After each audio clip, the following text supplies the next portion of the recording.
All aboard.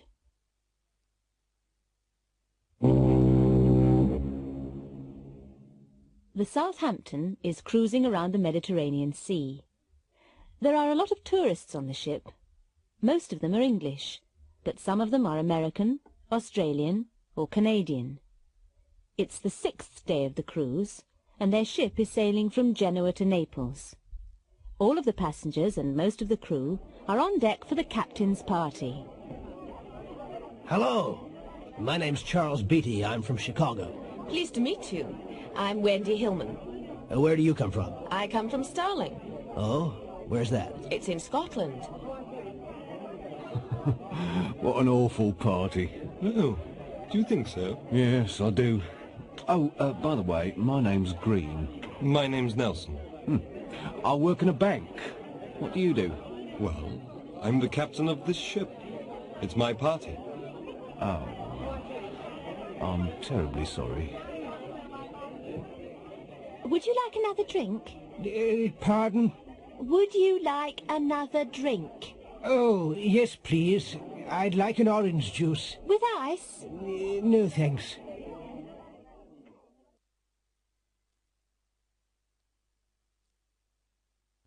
Telephoning.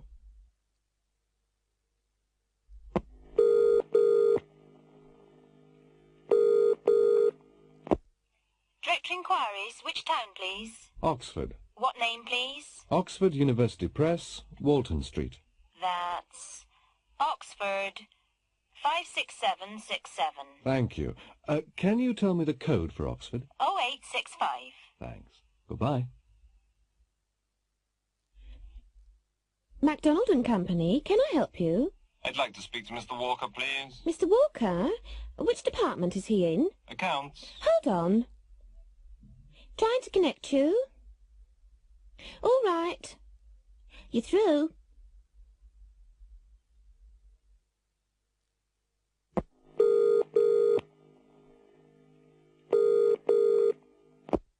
Number, please. Oh, I'd like to make a transfer charge call. Where to? Stratford. What number? 17414. What's your name, please? Joan Fitzgerald. Can you spell that? Fitzgerald.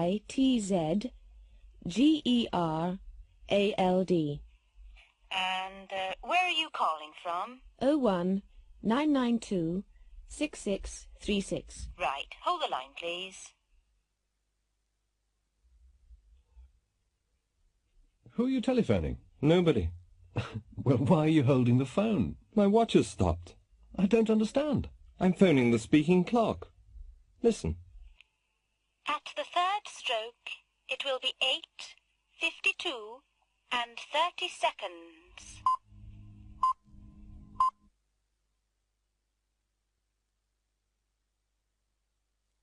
Fizz is fantastic. Let's meet Mrs. Edna Campbell from Glasgow. This is her kitchen, and on the table there are 2 piles of dirty clothes. Mrs. Campbell's got 3 young children, and she has to do a lot of washing. Now, we've got 2 identical British Electric automatic washing machines in the kitchen. Mrs. Campbell's going to wash this pile of clothes in new Fizz detergent, and that pile in another well-known washing powder. Now both machines are working, and Mrs. Campbell's making us a cup of tea. Ah, both machines have stopped, and she's taken the clothes out of them. Well, Mrs. Campbell, what do you think? Well, I've washed these clothes in Fizz and those clothes in the other powder. Can you see any difference? Ah, yes. These clothes are much cleaner, and they're whiter and softer than the others. These clothes? You washed these clothes in new Fizz. That's right. Oh, it's much better than my usual powder. My clothes have never been cleaner than this. Well, which powder are you going to buy next time? New Fizz, of course. It's the best powder I've ever used.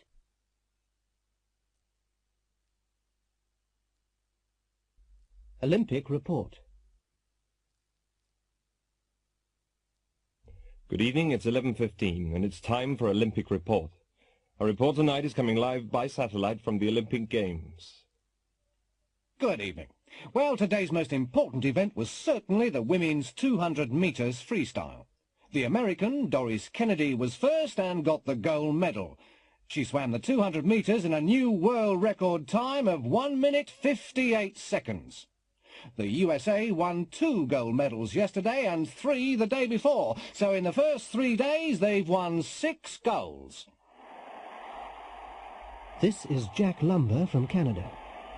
This morning he won the men's javelin final. At his first attempt he threw the javelin over 100 metres.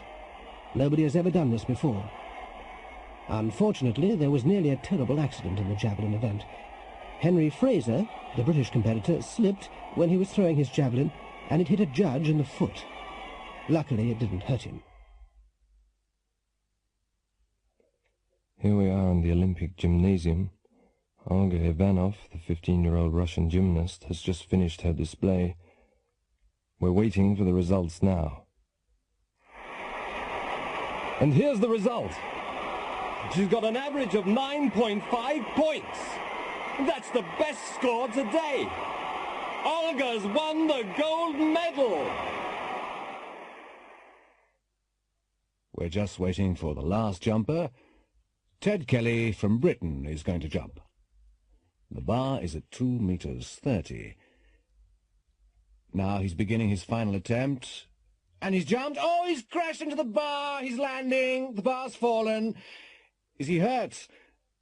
No, he's all right. He's getting up and walking away, but he's a very disappointed man.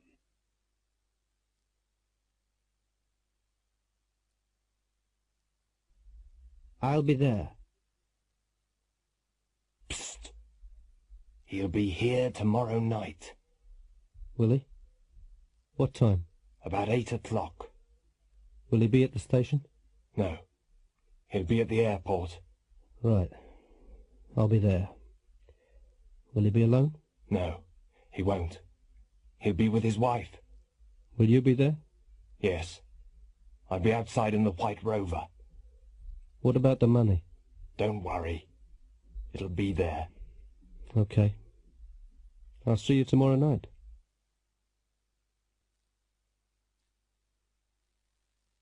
Monday morning. What's the matter? Oh, I don't know. Oh, come on. It's something. What is it?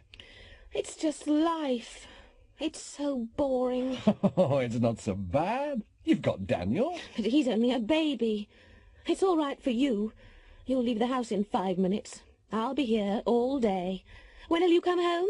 You won't come home till 7. One of us must go to work, Yes, but your day'll be interesting. My day'll be the same as every day. My work isn't always interesting. I know, but you travel around. You meet different people, and you do different things.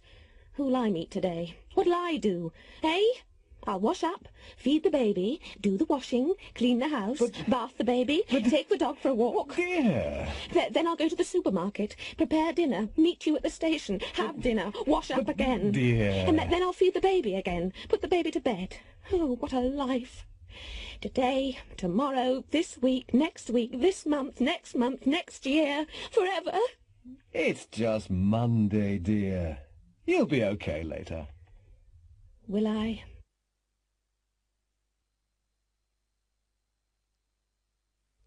Dr. So-and-so. Dr. So-and-so is the Secretary-General of the United Nations. He's one of the busiest men in the world. He's just arrived at New Delhi Airport now. The Indian Prime Minister is meeting him.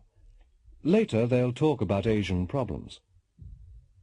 Yesterday he was in Moscow. He visited the Kremlin and had lunch with Soviet leaders. During lunch they discussed international politics. Tomorrow he'll fly to Nairobi. He'll meet the President of Kenya and other African leaders. He'll be there for 12 hours. The day after tomorrow he'll be in London. He'll meet the British Prime Minister and they'll talk about European economic problems. Next week he'll be back at the United Nations in New York. Next Monday he'll speak to the General Assembly about his world tour. Then he'll need a short holiday.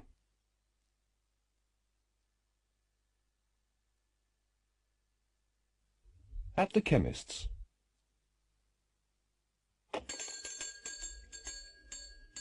Good afternoon. Good afternoon. Can I help you? Yes, I've got a terrible headache. Oh, how long have you had it? Only about 2 or 3 hours. Well, try these tablets. Take 2 with water every 3 hours. Thank you very much.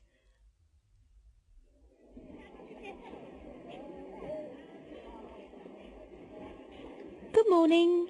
Good morning. I'd like a toothbrush, please. Nylon or natural bristle? Nylon, please. Hard, soft or medium? Medium, please. What colour would you like? It doesn't matter, really. Oh, white's okay. There you are.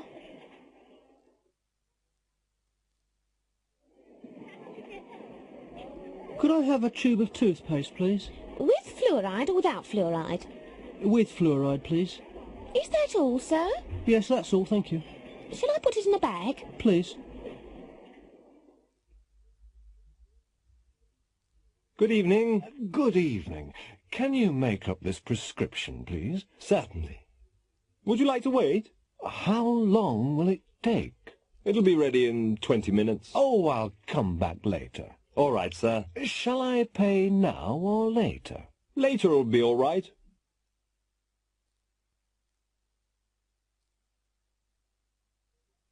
Lord Worth. Come in. Yes, sir. No, no, Mary, I don't want you. Who do you want, sir? I want James. I want him immediately. Yes, sir. I'll go and find him. Ah, James. Did you want to see me, sir? Yes. I wanted to see you 20 minutes ago. Sorry, sir. I was in the garage. I want a car this afternoon. Which car do you want, sir? The Rolls, the Mercedes, or the Ferrari? The Rolls, I think. Yes, the Rolls. Where do you want to go, sir? Heathrow Airport, Terminal 2. What time, sir? We'll leave here after lunch at 2 o'clock. Ah, Charles. Yes, sir. I want an early lunch today, Charles. Yes, sir. What time? 12 o'clock. Oh, and I want you to reserve a table at the Savoy for 7 o'clock. Yes, sir. And I want Mary to prepare the guest room for Sir Thomas. I want her to make a special effort. Sir Thomas is a very important guest. Yes, sir. Anything else, sir? No, Charles, that's all.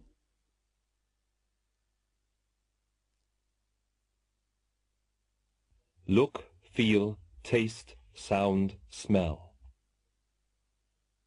I like your fur coat, Helen. Do you? Yes. It looks very expensive. Really? It wasn't expensive. It was second-hand. Was it? It doesn't look second-hand. It looks brand new. Oh, it feels cold in here. Does it? Yes. Is the radiator on? Yes, it is. It'll feel warmer in a minute. Waiter! These vegetables aren't fresh. But they are fresh, sir. Well, they don't taste fresh to me. I'm sorry, sir, but... And the wine. It tastes sweet. And I asked for dry. I'll get the manager, sir.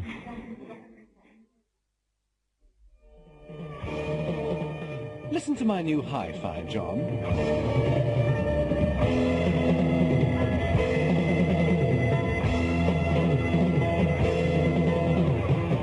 Does it sound all right? Yes. Sounds fine to me. I think the bass is too loud. No. Sounds perfect. It sounds better than mine. Have you changed your perfume? Yes. Why, do you like it? Yes.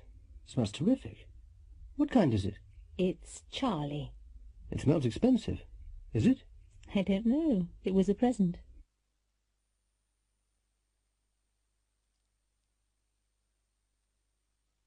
A science fiction story.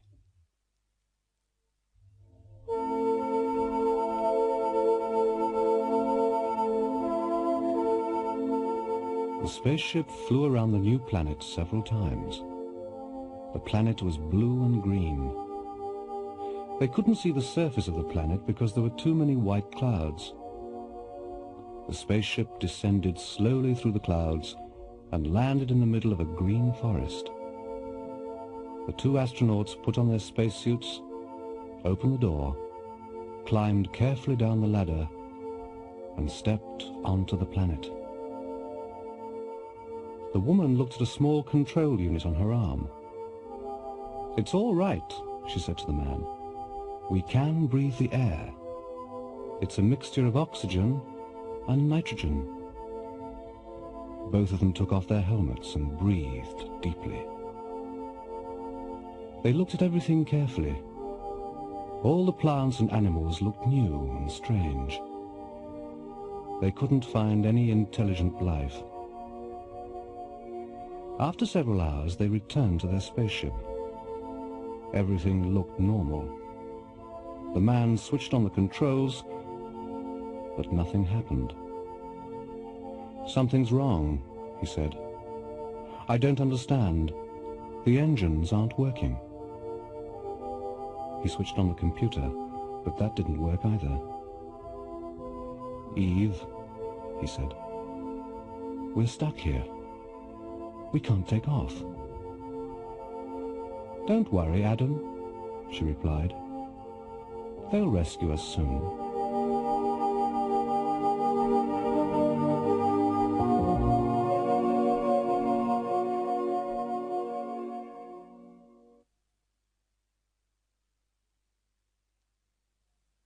It's much too hot.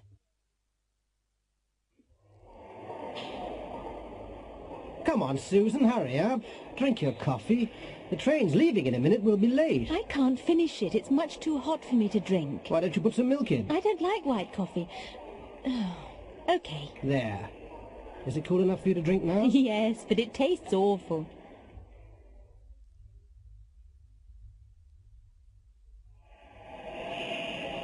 Oh, there's the train. Bring the cases. Ooh! What have you got in these cases? Only clothes. Why? Are they heavy? Yes, they are. Oh, the taxi driver managed to carry them. Well, they're too heavy for me to carry. Well, I'm not strong enough to help you. Porter!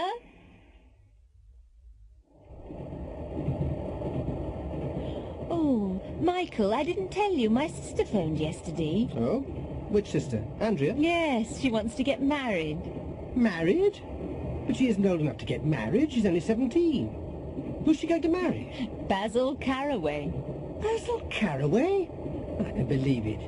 He's much too old for her. He's over 60. I know, but she loves him.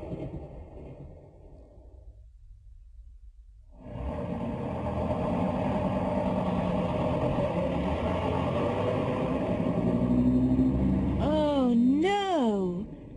That was the last bus home and we've missed it.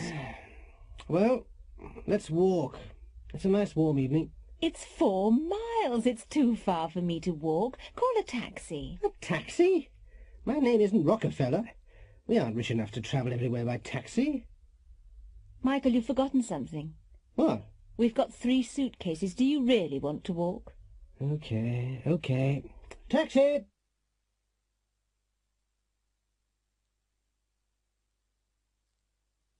A phone call.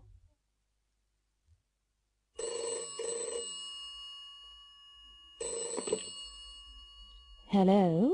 Mary, is that you? Yes, Mary here. Who's speaking? It's Mike. Mike? Mike who? What do you mean, Mike who? Mike Connors, of course. Oh, Mike. I'm sorry. Yes, we had a date last night. Where were you? Oh, I'm sorry, Mike. I couldn't come. Couldn't come? Why couldn't you come? Well, I had to wash my hair. Wash your hair? Why didn't you phone me? I wanted to phone you, but I couldn't remember your number. But it's in the telephone directory. Yes, I know, but I couldn't remember your surname. Oh. But why did you have to wash your hair last night? Well, I had to do it last night because I'm going to the opera tonight. The opera? Who with? George Johnson, my boss's son. I see. He asked me yesterday. I didn't want to go, but I couldn't say no.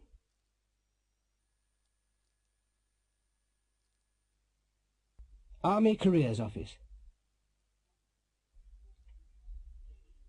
Good morning. Are you the new cleaner? No, I'm not. I want to join the army. What? You? In the army? Yes, I want to be a soldier. This is the Army Careers Office, isn't it? Well, yes. Sit down, sir. Thanks. Now, why do you want to be a soldier, Mr. Briggs. Tommy Briggs.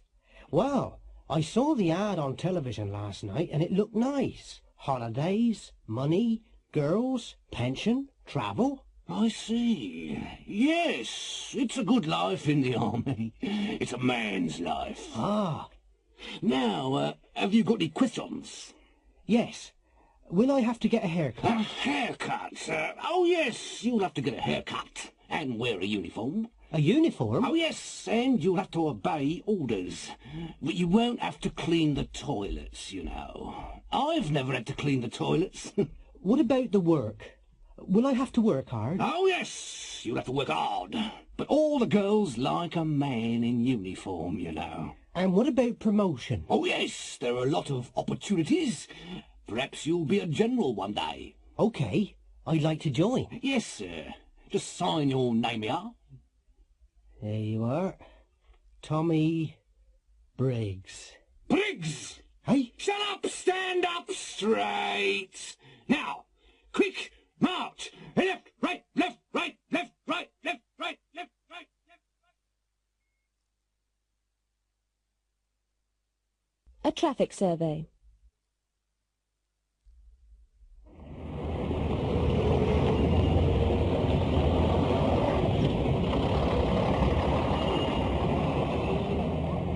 The city of Oxford has got a traffic problem. It's an old town and the streets are narrow. There are too many cars and not enough parking spaces in the city centre. The planning department wanted to change the traffic system and so they conducted a traffic survey. They asked a lot of people these 5 questions. 1. How old are you? 2. Can you drive? 3. How long have you been able to drive? 4. Where do you live? 5. How do you come to town? Here are some of the results. Mr. Brown's 58. He learned to drive when he was 18. He's been able to drive for 40 years. He lives in the country, 20 miles from Oxford. He always comes into town by car. Mary Mackintosh is 20. She's had a lot of driving lessons. She's taken the driving test 3 times, but she hasn't been able to pass the test yet. She lives near the city centre, and she usually walks to work. Bob Brewer's 25. He's been able to drive for 2 years, but he hasn't got a car. He hasn't been able to save enough money. He lives in a village outside Oxford. He comes into Oxford by train. Mr. and Mrs. Wilson are both over 65. They've never been able to drive. They've never learned. They live in a suburb of Oxford, and they occasionally come into town by bus.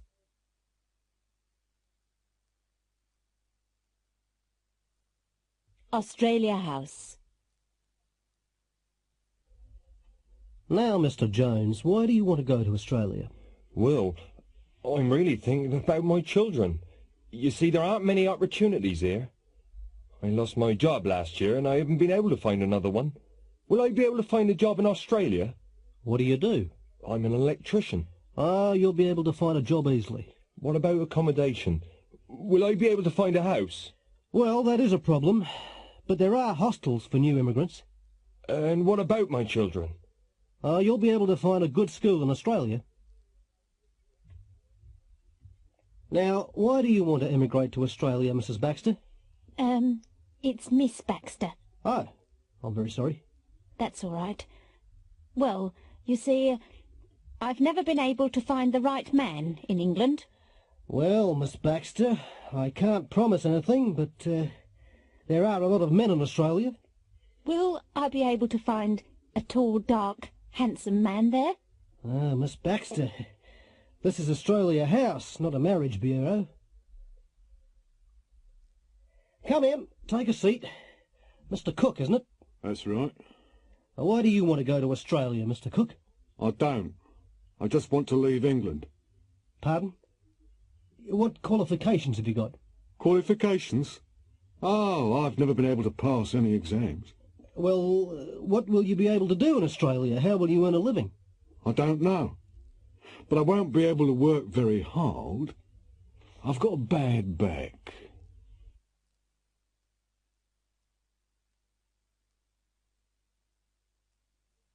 Checks and credit.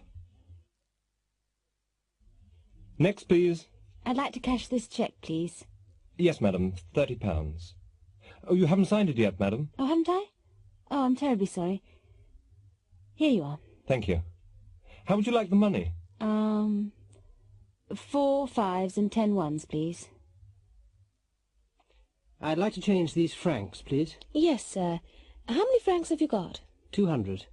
What's the rate of exchange, please? The current rates are on the notice board, sir.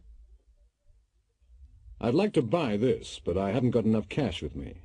Do you take traveller's checks? Certainly, sir. Good. How much is that? It's £30. What's the exchange rate? Oh, I'm not sure, sir. I'll go and check. Good morning. Can I help you? Yes, my name's Davis. I'm expecting some money from my bank in Toronto. By post, cable or telex, sir? By telex. Let me see. Ah, yes. Davis. £200 from the Royal Bank of Canada, Toronto. Have you got any identification, sir? Well, I haven't got my passport, but I've got my driving license. Will that be all right? Yes, sir. That'll be all right.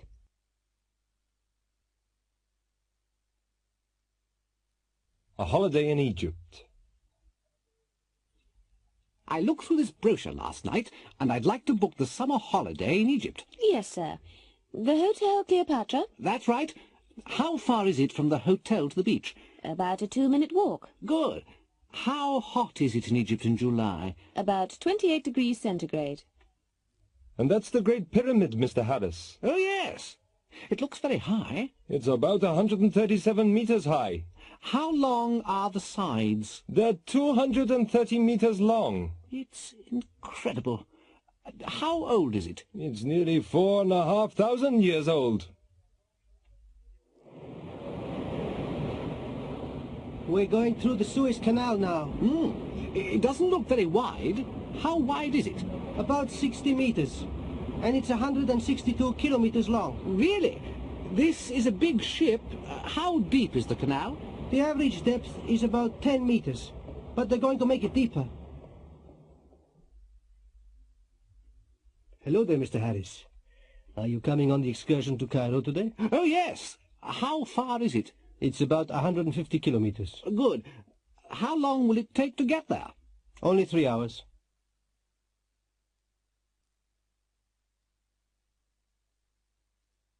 Comparisons. Mr. and Mrs. Kent are old-age pensioners. They go to the shops every Saturday. They have to walk up a very steep hill between their house and the shops. They both walk slowly. Mr. Kent always has to wait for his wife at the top of the hill, because Mrs. Kent walks more slowly than Mr. Kent. Diana and Margaret work in the same office. They're both good typists because they type carefully. Diana never makes a mistake, and Margaret rarely makes a mistake.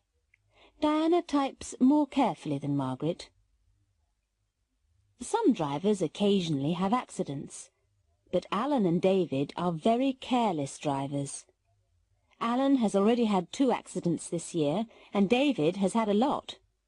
David drives even more carelessly than Alan. Both Carlos and Miguel are good students. They speak English well, but Miguel has spent a year in England, so he speaks English better than Carlos. Tyneside United and Humber Rovers are both near the bottom of the 4th Division. The football season has nearly finished, and Tyneside have won only 1 match. They've played very badly. Humber Rovers haven't won a match yet, and they haven't scored a goal. Humber have played even worse than Tyneside. Tony and Jim work for a construction company. They're very hard workers. They work about 12 hours a day. Tony often works at weekends. He earns more money than Jim because he works harder than Jim.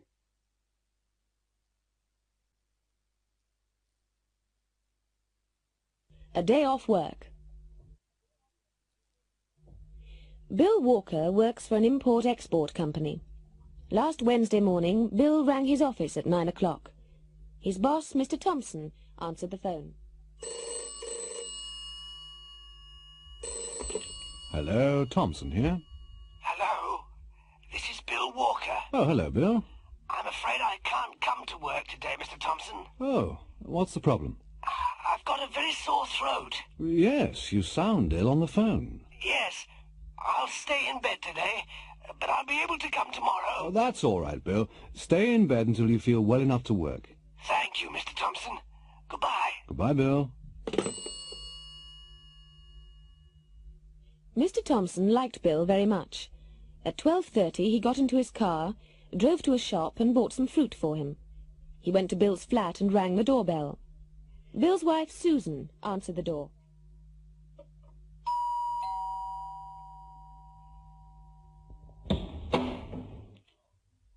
Oh, Mr. Thompson. Hello. How are you? Fine, thanks, Susan. I've just come to see Bill. How is he? Oh, he doesn't look very well. I wanted him to see the doctor. I'll go in and see him. Hello, Bill. Oh, hello. Hello, Mr. Thompson. I've brought some fruit for you, Bill. Thank you very much, Mr. Thompson. Well, I had to pass your house anyway. How's your throat? It seems a little better. I'll be okay tomorrow. Well, don't come in until you feel better. All right, but I'm sure I'll be able to come in tomorrow. Bye, Bill. Goodbye, Mr. Thompson. At 3 o'clock in the afternoon, Mr. Thompson locked his office door and switched on his portable television. He wanted to watch an important international football match. It was England against Brazil. Both teams were playing well, but neither team could score a goal. The crowd were cheering and booing. It was very exciting. Then at 3:20, England scored from a penalty. Mr. Thompson jumped out of his chair. He was very excited. He was smiling happily when suddenly the cameraman focused on the crowd. Mr. Thompson's smile disappeared, and he looked very angry. Bill Walker's face, in close-up, was there on the screen. He didn't look ill, and he didn't sound ill. He was smiling happily and cheering wildly.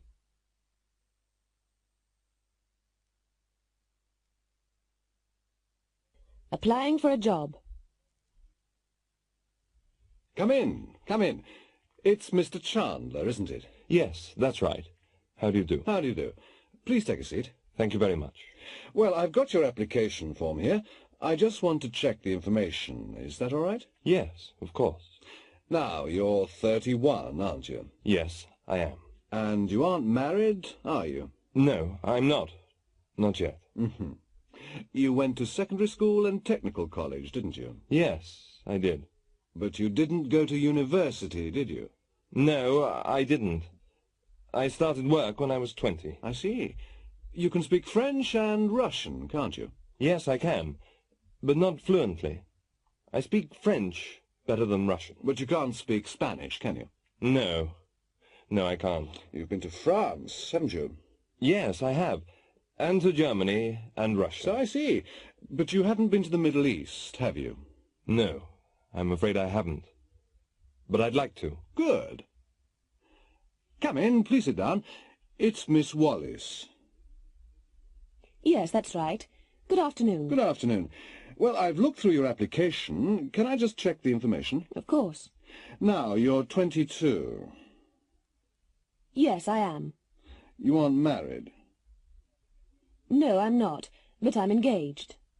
You didn't go to technical college or university. No, I didn't. But you learned to type at secondary school. Yes, I did. You can speak French and Italian. Yes, I can, but I can write them better than I can speak them. I see. You've been to Switzerland.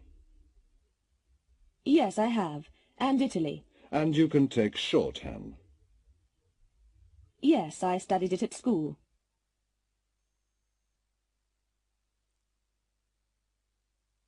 4 disasters.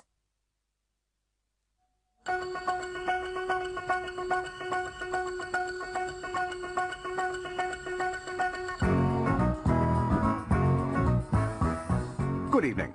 Our programme tonight is about disasters. This year there have been fires, plane crashes, earthquakes and volcanic eruptions. All our guests tonight have survived disasters. Hi, I'm Bill Daniels. I live in Chicago. I was working in my office on the 28th floor of a skyscraper. I was dictating some letters to my secretary when the fire bell rang. I rushed out to the lift, but it wasn't working. The stairs were full of thick smoke. We couldn't go down, so we had to go up to the roof. When we got there, some people were waiting calmly. Others were shouting and screaming wildly.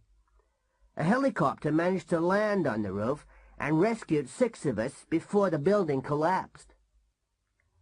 My name's Martha Huggins.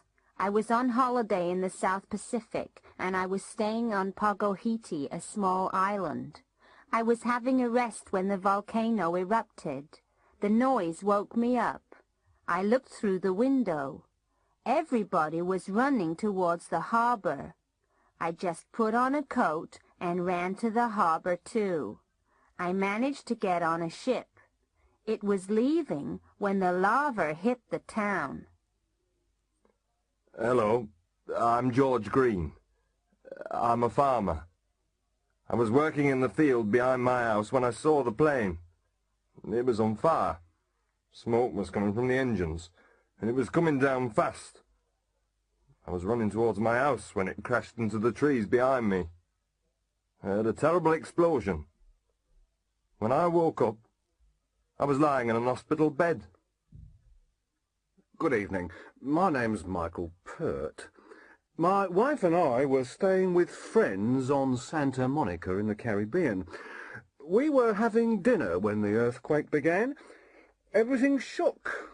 All the plates and food fell onto the floor. We were picking everything up when the ceiling fell onto us. We couldn't move, and we had to wait for 3 hours before help arrived.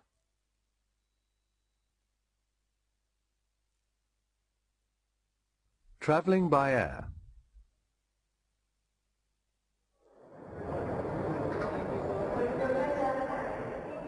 Can I check in here for the British Airways flight to New York? Yes, sir. May I see your ticket and your passport? Here you are. That's fine. Can you put your suitcase on the scales, please? Of course. How much does it weigh? 23 kilos. I'm sorry, but you'll have to pay an excess baggage charge. Oh, it's only 3 kilos overweight. Yes, sir. That's £6. Thank you. Would you like to go through to the departure lounge?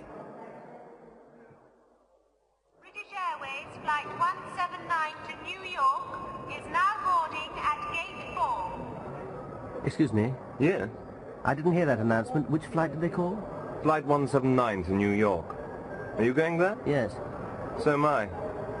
Gate 4's this way. Follow me. May I search you, sir? It's just a security check. Of course. Thank you. Ah, what's this in your pocket? Oh, yes. I'm sorry. It's just a metal comb. May I see it, sir? Certainly. Here it is.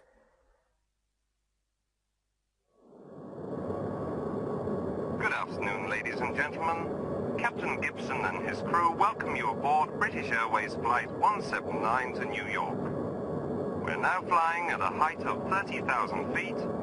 Our speed is approximately 600 miles an hour. We'll land in New York in 5.5 hours. The temperature in New York is now -3 degrees centigrade.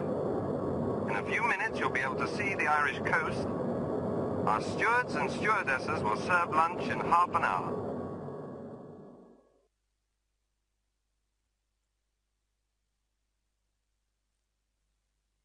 I've cut myself. Oh! This knife's sharp. I've cut myself. Oh, let me see it. It's okay. You haven't cut yourself badly. It's only a scratch. But my finger's bleeding. Oh, don't be a baby. It isn't bleeding much. I'll get a bandage. Did you see the play on television last night? No, I didn't. What was it? Romeo and Juliet. I cried. Cried? Why? Well, it was very sad. At the end, Romeo killed himself and then Juliet killed herself. Sounds silly to me. Why do they kill themselves? For love. They were silly, weren't they? Now, my guests tonight are the two rock musicians, Dean and Darren Osborne. Hello. Now, you both play the guitar very well. Did anyone teach you? No, we just bought some guitars and we taught ourselves. I see. Sorry I'm late. Oh, that's all right, Mrs. Green. It was our first wedding anniversary yesterday. Oh, congratulations. Thank you. We went to that new restaurant in the high street. Did you enjoy yourselves? Oh, yes. We had a very good time. We had 2 bottles of champagne. Have you seen my new electric cooker? No, I haven't. Oh, it's wonderful. It's got an automatic timer. It can switch itself on and off.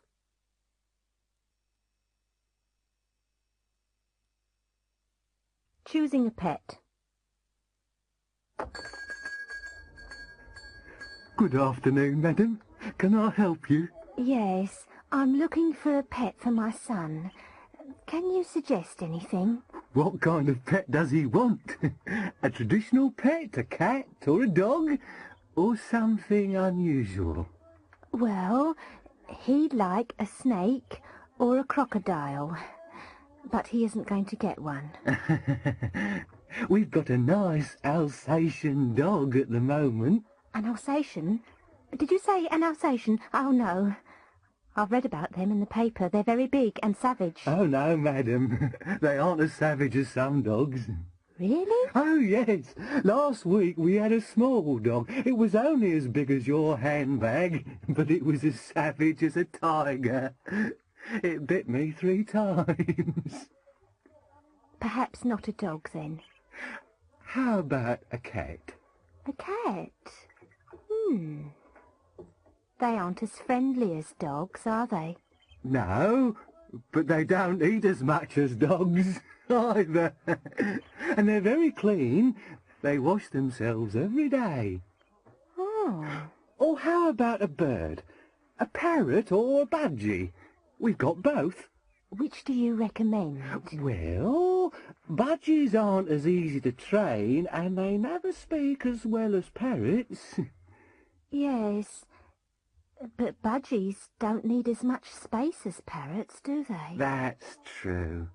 Budgies are very popular because they're so easy to keep. Yes, but they're a bit noisy, aren't they? I want a quiet pet.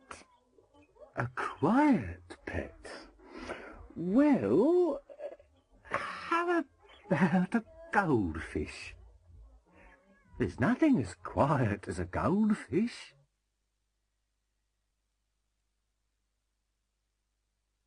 Checking an alibi.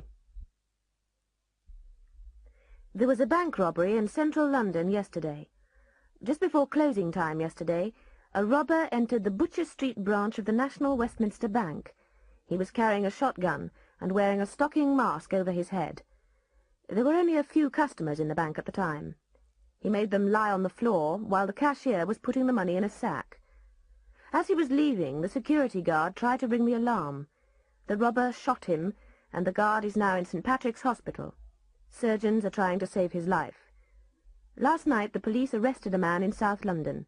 He is now helping the police with their inquiries. On Tuesday afternoon, I was at Ascot Races with my girlfriend, Isadora Bell. We left my flat at 1 o'clock in my white Jaguar and drove to Ascot. We didn't stop for petrol, but we had lunch in a pub.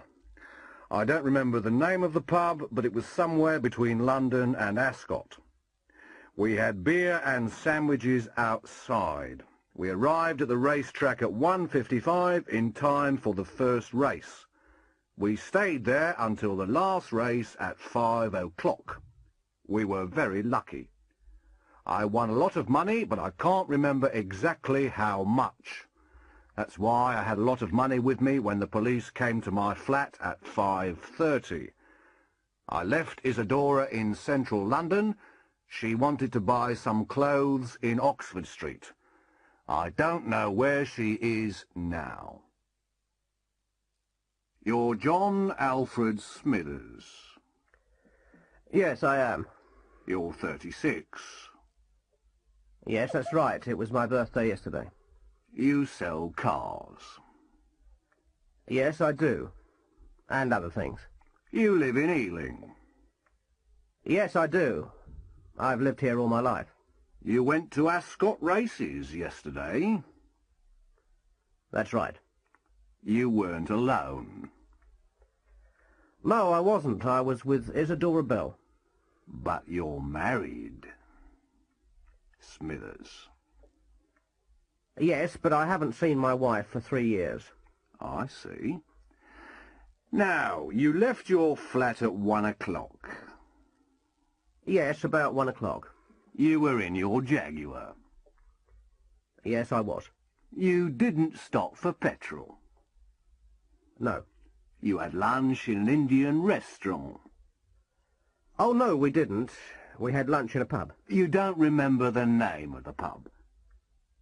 No, I'm afraid I don't. You had chicken and chips.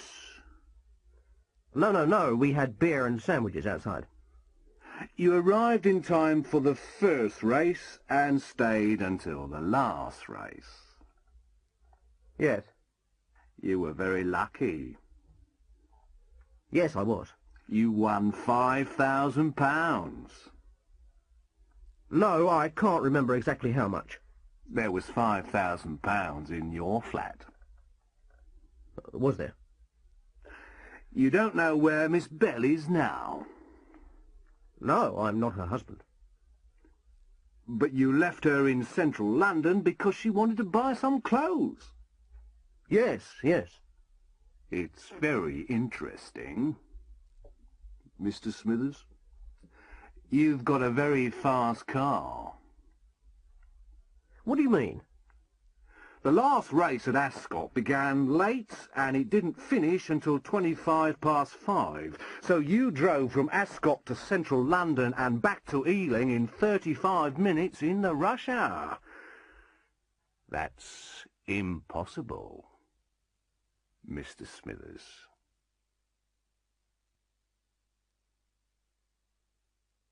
Dinner with friends.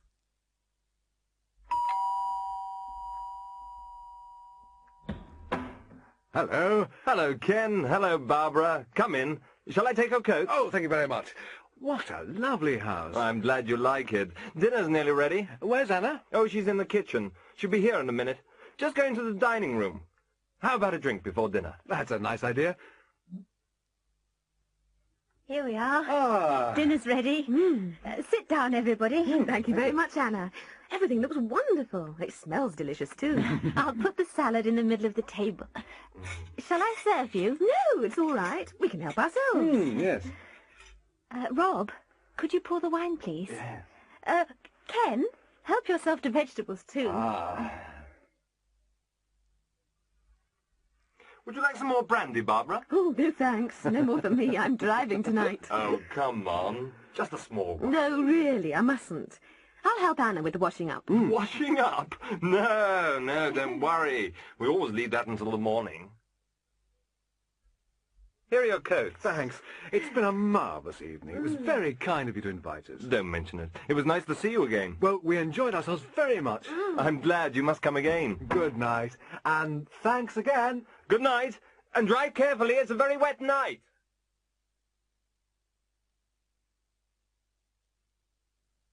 The bad boy of British football. Stanley Walsh, the Eastfield United football star, is in the news again. Yesterday, he didn't arrive for a training session. Last night, Brian Huff, Eastfield's manager, was very angry. Stanley has had a lot of arguments with Huff.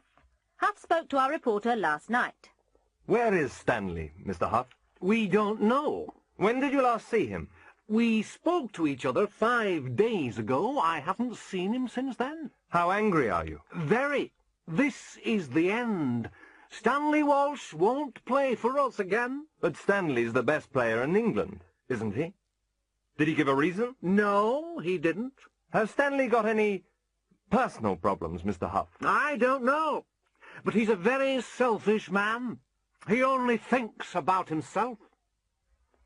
Our reporter later spoke to Mrs. Lucy Walsh in her £50,000 apartment. Where is Stanley, Mrs. Walsh? I don't know, and I don't care. When did you last see him? We haven't seen each other for 2 weeks. Have you spoken to each other?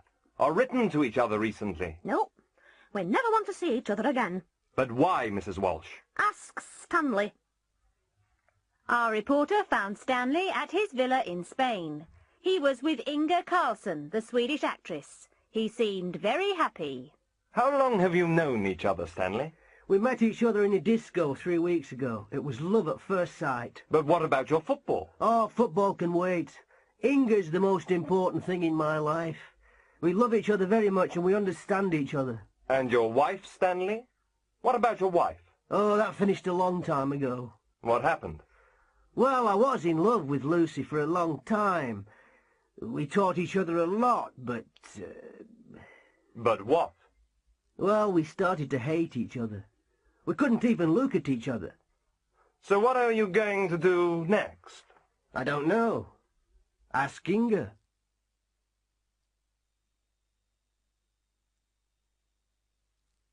So am I.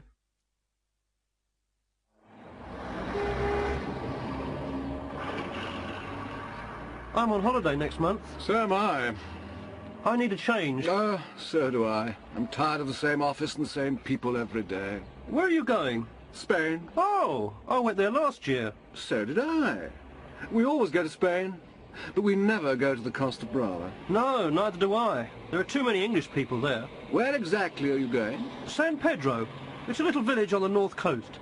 You're joking. No, I'm not. I've been there 3 times. So have we. And we're going there this year, too.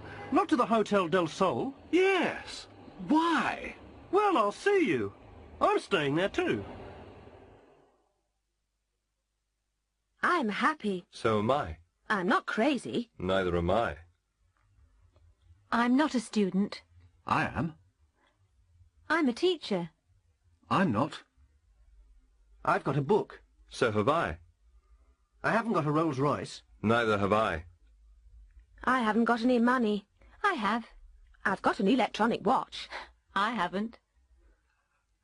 I like music. So do I. I don't like snakes. Neither do I. I don't eat meat. I do. I come to school on Sundays. I don't. I was here last week. So was I. I wasn't late this morning. Neither was I.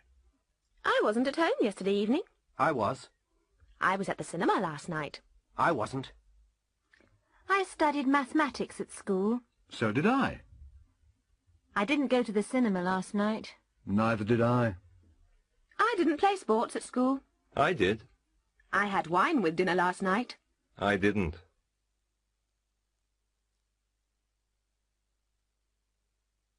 A family problem. Flat 4, 185 Kings Road, Chelsea, London SW3, 5th of May 1979. Dear Daddy, thank you very much for the birthday present. I was very pleased with the Ferrari, but I didn't like the colour, so I'm going to change it. I saw Tom again yesterday. You're worried about him, aren't you? Well, don't worry about him. He's all right. He's very good at his job. He's a drummer in a pop group. I'm going to bring him for dinner next weekend so you can meet him. Love, Samantha. P.S. We love each other very much. He isn't interested in your money. Dear Samantha, I'm sorry about last weekend. I was very angry with Tom, but he was very rude to me. I'm not a stupid old fool. I'm tired of long-haired young men. He didn't even dress for dinner. You love him, I know. I just feel sorry for you, and I'm worried about your future. Tom likes pop music.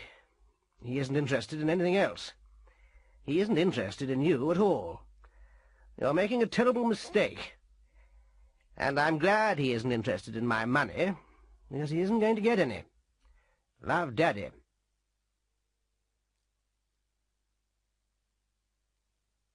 The yes-no contest.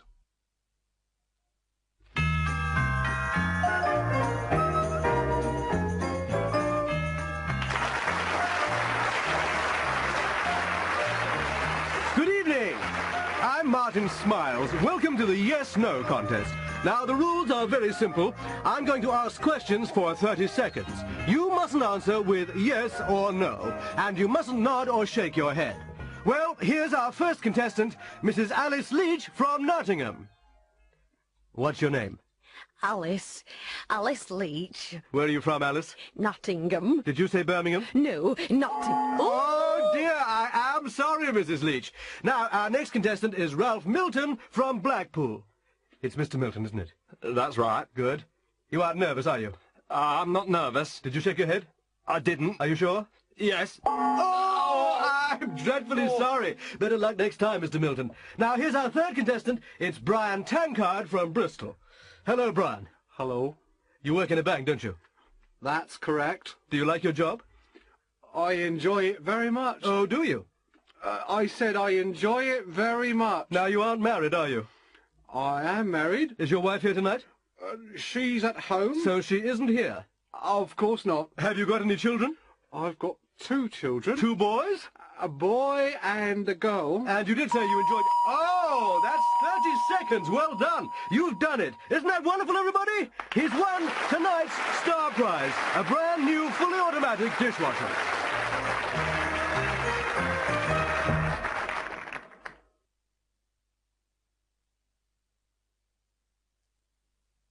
I used to. Tom, you never talk to me nowadays. What did you say? And you never listen to me either. Pardon? You used to take me out. You used to buy me presents, and you used to remember my birthday. But I always remember your birthday, darling. Do you? Well, it was yesterday. I'm going home to Mother.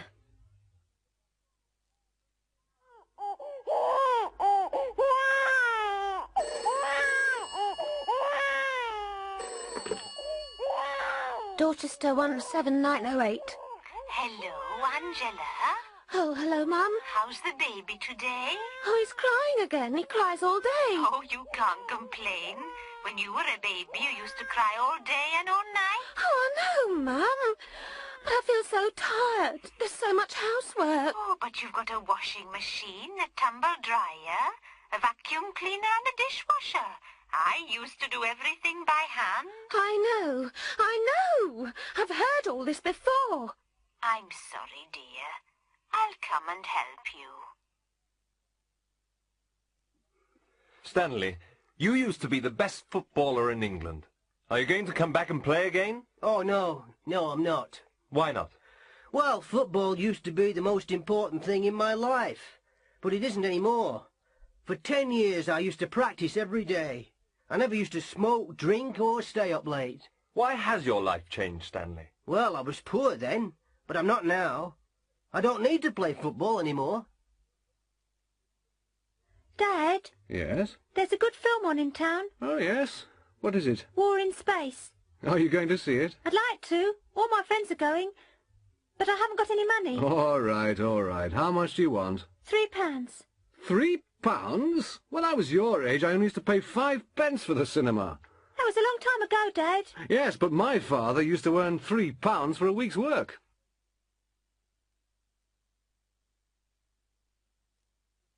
A busy office. Yes, Miss Wright, what is it? Mr. Hudson wants to speak to you, sir? I'm very busy at the moment. Ask him to ring later. Yes, sir. Oh, and Miss Wright, tell Chris to photocopy the director's report. Yes, sir. Anything else, sir? Yes, tell Miss Davis not to ring her boyfriend on the office phone. Yes, sir.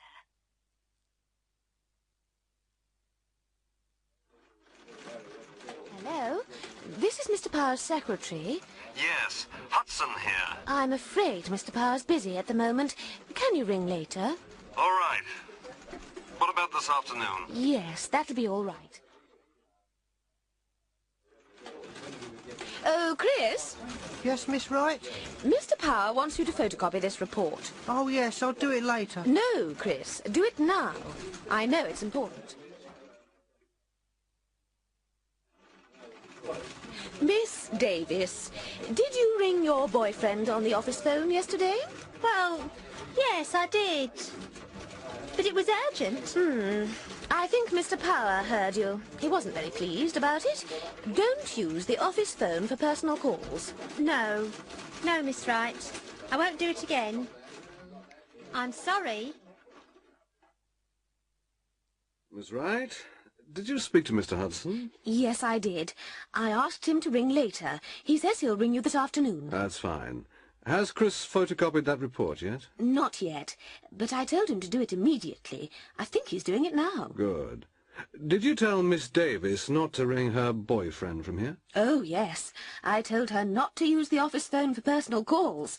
She says she won't do it again. I'm sure she won't. I hope she won't. Her boyfriend lives in Australia.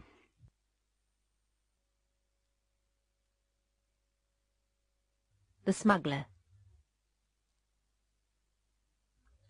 Sam Lewis was a customs officer. He used to work in a small border town. It wasn't a busy town, and there wasn't much work. The road was usually very quiet, and there weren't many travellers. It wasn't a very interesting job, but Sam liked an easy life. About once a week he used to meet an old man. His name was Draper. He always used to arrive at the border early in the morning in a big truck. The truck was always empty. After a while, Sam became suspicious. He often used to search the truck, but he never found anything. One day, he asked Draper about his job. Draper laughed and said, "I'm a smuggler." Last year, Sam retired. He spent his savings on an expensive holiday. He flew to Bermuda and stayed in a luxury hotel. One day he was sitting by the pool, and opposite him he saw Draper drinking champagne. Sam walked over to him. Hello there. Hi. Do you remember me? Yes, of course I do. You're a customs officer. I used to be, but I'm not anymore. I retired last month. I often used to search your truck. But you never found anything. No, I didn't. Can I ask you something? Of course you can. Were you a smuggler? Of course I was. But the truck was always empty. What were you smuggling? Trucks.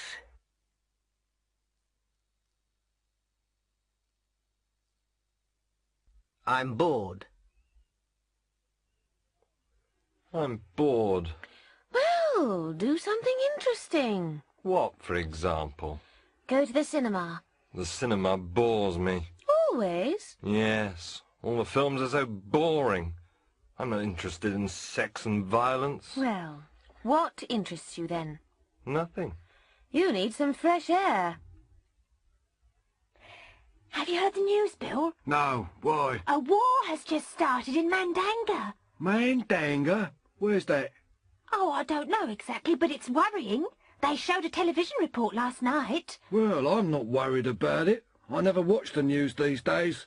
I prefer sports programmes. Why aren't you interested in the news? Well, all the news is bad. I just want entertainment in the evenings. What are you doing tonight, Mike? I'm staying in. There's a good horror film on the telly. What is it? The Blood of Frankenstein. Well, that sounds frightening. Not really. I think horror films are amusing. Amusing? Horror film? Yes. I went with Anne to see Dracula last week. I was very amused. I laughed from beginning to end. What about Anne? Oh, she was terrified. She was under the seat. Did you go to the football match on Saturday? Yes, I did. It was very exciting, wasn't it? Yes, it was. Both teams attacked. Yes, 1-0, 1-all, 2-1, 2-all, 2-3, 3-all. My brother was so excited near the end that he threw his hat in the air when Manchester scored their fourth goal. Did he find his hat? Yes, but it was a bit embarrassing. He had to ask a policeman for it.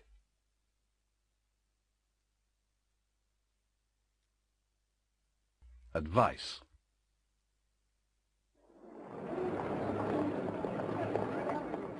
What's the matter, Jenny? You look worried. Yes, I'm trying to lose weight. Oh, you don't need to lose weight. Oh, I do. I've just bought some new jeans and I can't get them on. They're too tight. Well, you should go on a diet. I know. But what kind of diet? You should eat lots of salad and fruit. Yes, but I don't like salad. I prefer meat. Well, you can eat meat, but you shouldn't eat too much. You shouldn't eat bread or potatoes either. What about alcohol? Can I drink wine? Oh, no, you should never drink alcohol. What's the matter, Peter? You don't look very happy. I'm not. I'm worried about my English. What's the problem? I'm not practicing enough. Why not? Well, it's difficult to meet English people. You should go out more. Where should I go? Or you should go to pubs. You should join a club. But English people never speak to me. Ah, you should speak first. What can I talk about? The weather. English people are always interested in the weather. Hello, Charles. You look tired today. Yes, I'm working too hard. Oh, you should take a holiday. Yes, I know I should, but we're just too busy. I'm working 12 hours a day. 12 hours? You're going to kill yourself. Well, what can I do? Well, perhaps you should change your job. I can't. I need the money.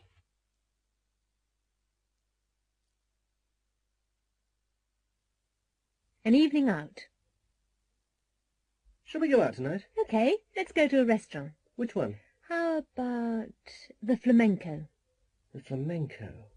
Which one's that? Don't you remember? That's the one that serves seafood. Oh, yes.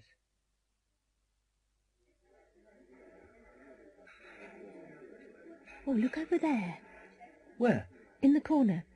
It's Jack West, isn't it? Where? I can't see him. There, he's the one that's wearing a black suit. Oh, the one that's talking so loudly. What about him? He used to be at college with us. He was the only one that didn't pass the exams. He looks very successful. What does he do now? Nothing. He doesn't have to work. Why not? Well, you remember, don't you? He married Patty Hetty. Patty Hetty? Yes, the girl that inherited a fortune. Her father was a millionaire. Ah, yes.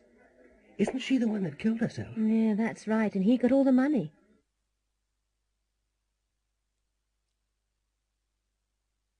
I've been waiting. Hello, Miss Wright. Is the boss in? Yes, Chris, he is. He's in his office, and he's waiting for you. Oh. What time did he arrive? He arrived at 20 to 10. 20 to 10? So he's been waiting for 20 minutes.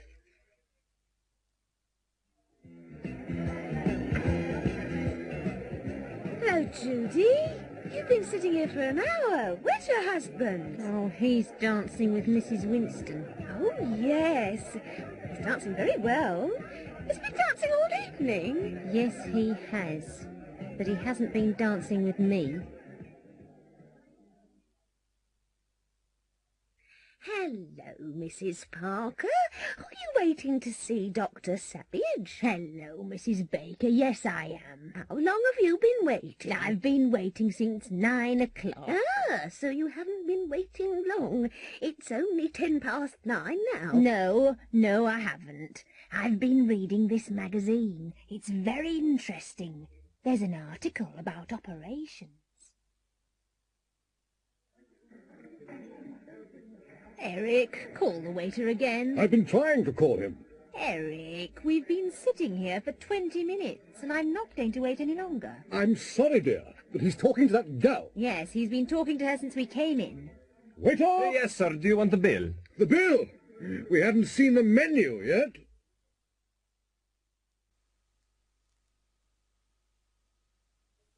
A court case. A few months ago there was a bank robbery in Stanford. The police arrested a man and a woman. They're in court now. A woman saw the robbery. She's standing in the witness box. The judge and the 12 members of the jury are listening to her. A lawyer is asking her some questions. Now, Miss Dexter, you saw the bank robbery, didn't you? Yes, I did. You saw a man, didn't you? That's right. I saw him when he went into the bank and when he came out. Now, look around the court. Can you see that man? Yes. He's the man I saw. He wasn't alone when he went into the bank, was he? No, he was with a woman. Now, look around the court again. Can you see that woman? Yes, there. She's the woman I saw. I see, Miss Dexter. Now, look at the man and woman again. This is very important. Are you absolutely sure about them? Absolutely sure. They're the people I saw. Now, Miss Dexter, what was the man wearing when he went into the bank? I don't remember everything, but I remember his hat and his bag. Look at the hat on the table. Is that the hat? Yes, that's the hat he was wearing. And the bag? Yes, that's the bag he was carrying. Do you remember anything about the woman? Yes, she was wearing a blonde wig and black platform shoes. How do you know it was a wig, Miss Dexter? Because it fell off when she was running to the car. Look at the wig on the table. Is that the wig? Yes, that's the wig she was wearing. And the shoes. Look at the shoes. Yes, they're the shoes she was wearing. Thank you, Miss Dexter.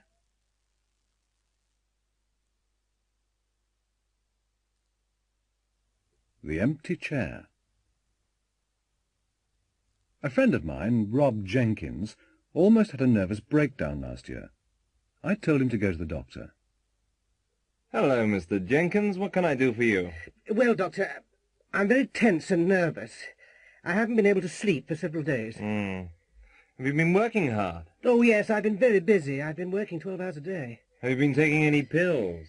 No, but I've been smoking too much and I've been drinking a lot of coffee. Well, you should take a holiday. You should go somewhere quiet and peaceful.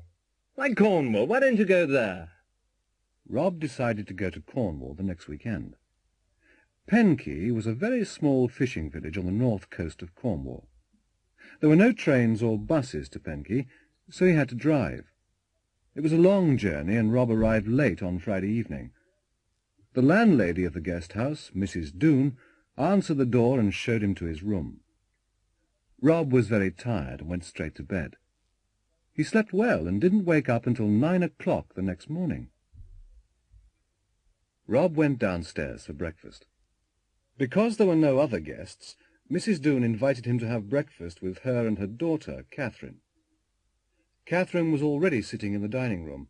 She was about 13 years old, with long black hair and clear grey eyes. Mrs. Doone went to the kitchen to prepare breakfast. Rob and Catherine looked at each other nervously for a few seconds. There are 4 places at the table. Is there another guest? Oh, no. We never talk about the empty place. The empty place? What do you mean? Well, that used to be my father's place. Used to be? I don't understand. My father was a fisherman. 3 years ago he went out in his boat, and he never returned. What happened to him? Nobody knows. They searched everywhere, but they found nothing. My mother always keeps that place for him, and she makes his breakfast every morning.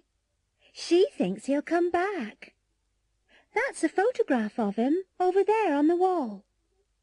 My mother's been waiting for him for 3 years. Rob said nothing, but he looked very worried. At that moment Mrs. Doone returned. She poured 4 cups of tea and put 1 cup in the empty place. Rob looked more worried, and he stared at the empty chair. Suddenly he heard footsteps outside the door, and a tall man with a black beard walked into the room.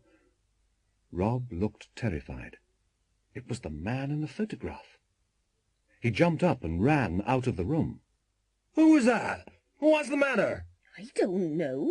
I don't understand. He's a guest from London. He arrived last night while you were asleep.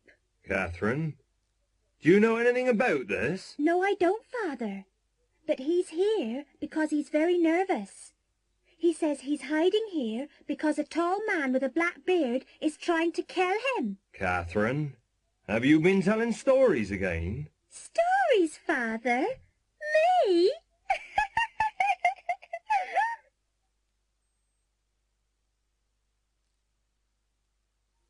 How long? How much? Come in. You're Mr. Carson, aren't you? Please sit down. Thank you. What can I do for you, Mr. Carson? Well, I want to borrow some money. What for? I want to buy a car. I've been saving for 2 years. Ah. How much have you saved? I've saved about £1,000. What are you reading? The Godfather. It's about the Mafia in America. John told me to read it. Oh, it's a very long book. I know. I've been reading it for a month and I haven't finished it yet. How many pages have you read? About 400. I don't like long books. Neither do I. Petrol, sir? Please, fill it up. Which grade? 4-star. It's nearly empty. I've been driving all day. Oh, how far have you driven? Oh, about 400 miles. I've driven from Scotland. Oh, that's a long way. Shall I check the oil and water? Please. Hello, Jenny. You still working? It's time for lunch. I know, but I haven't finished these letters yet.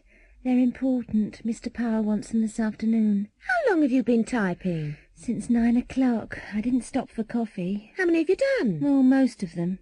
There are only 2 left. Well, do them after lunch. No, I'll do them now. OK. See you this afternoon.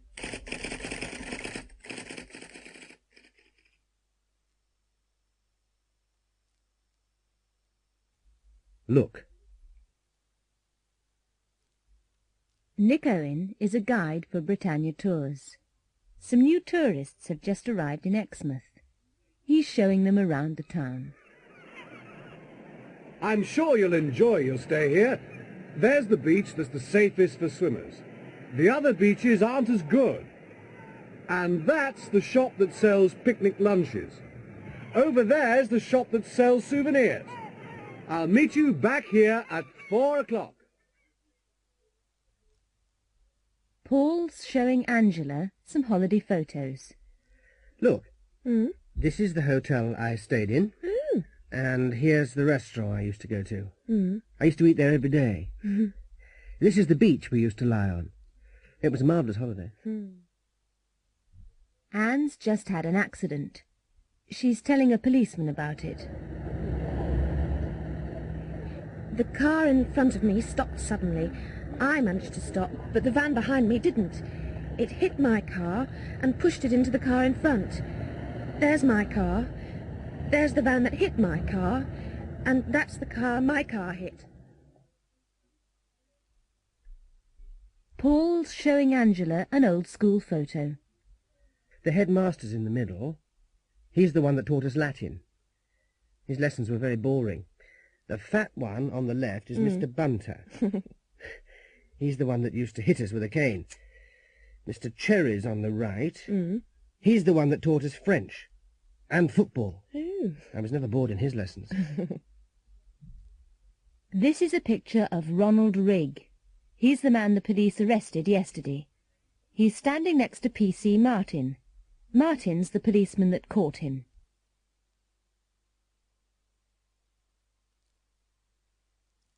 Booking in advance.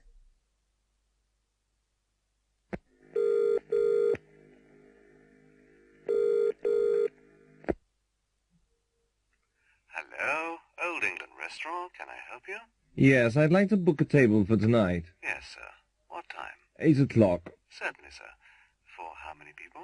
There are 10 of us. 10 of you. We don't usually accept large parties, sir. I know, but we are regular customers. What's your name, please, sir? Richard Burton. Mr. Burton. Of course, that'll be all right. We'll put 2 tables together. I'd like 2 seats for the concert on Thursday evening. Yes, where would you like to sit? I'm not sure. Well, here's a seating plan of the concert hall. How much is it in the middle? £6. £6? That's a little too expensive for us. How much is it there, at the back? £2. That's fine. What time does the concert start? At 7:30, sir.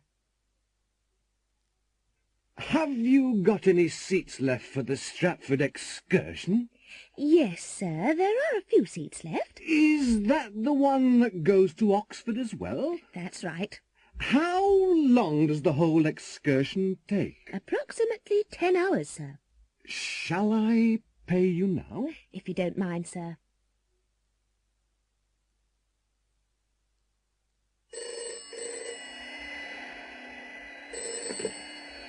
Good morning, unisex hairdressers. Good morning. I'd like to make an appointment, please, at 3 o'clock this afternoon with Marcel. Let me see. I'm afraid Marcel's busy at 3, madam. Oh, dear, Marcel always does my hair. I'm sorry, madam. Well, how about 4 o'clock? I'm terribly sorry, madam. Marcel's busy all afternoon. Oh, what a nuisance. I'm very, very sorry, madam, but you should always book well in advance.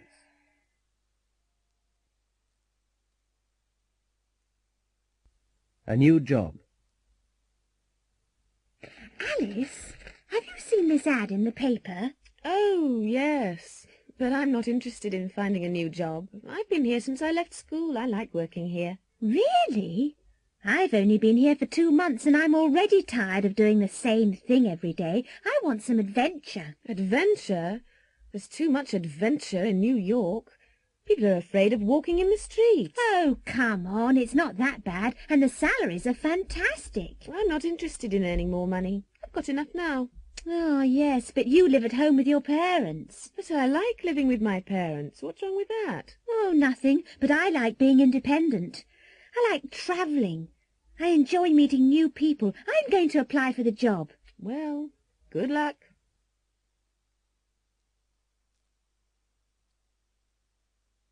The weather forecast.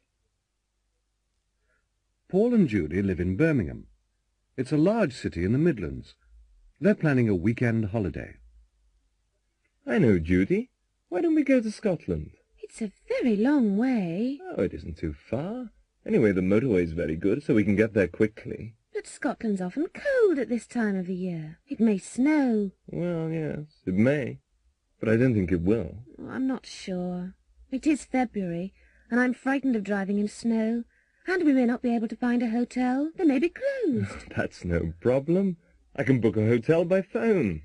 Well, perhaps it's not a bad idea. We may have beautiful weather. Oh, we'll enjoy ourselves anyway. Let's watch the weather forecast on television. We may not go to Scotland. We may go to Wales or London. We can decide after the forecast. Good evening, and here is the weather forecast for tomorrow. Northern Scotland will be cold, and there may be snow over high ground. In the north of England, it will be a wet day, and rain may move into Wales and the Midlands during the afternoon. East Anglia will be generally dry, but it will be dull and cloudy. In southern England, it will be a bright, clear day with sunshine, but it may rain during the evening.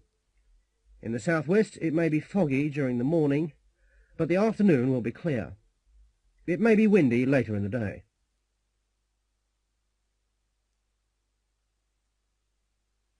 A restaurant kitchen. Hurry up, Chef. The customers have been waiting for 10 minutes. They're hungry and they're getting angry. I know, but I've only got one pair of hands. You'll have to help me. Help you? That's not my job. I'm a waitress, not a cook. Well, both of my assistants are off work. All right. What shall I do first? Well, start putting the meat on the plates and I'll prepare the vegetables. Okay. Is that enough meat? Oh, that's a bit too much. Take a bit off. What about potatoes? Oh, put on plenty of potatoes. They're cheap. And lots of peas. All right, all right. Can I take them now? Have you put the sauce on yet? Eh? Oh, no, I haven't. Well, where is it? Oh, here it is. Oh, there isn't quite enough sauce here. There's plenty in that pan over there. Oh, yes. I've got it. Fine. Now you can begin taking the plates to the customers. Ow! They're hot. Well, use a cloth. And don't carry too many plates, you may drop them. No, I won't drop them. I've never dropped a plate in my life.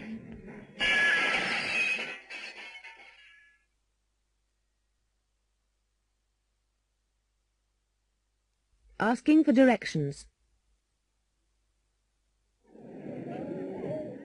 Excuse me. Yes? I'm looking for the men's clothes department. Ah, yes, sir. It's on the 4th floor. The lift's over there. Thank you, but I'll use the stairs. I need the exercise. Good morning. Can I help you? Yes, I've got an appointment with Mrs. Truman, the sales manager. What time is your appointment, sir? 11:30. Right. Go up those stairs to the 1st floor. Take the corridor on the left. Mrs. Truman's office is the 3rd door on the right. You can't miss it. Thank you. Oh, sir. Yes? Don't bother to knock. Go straight in. She's expecting you.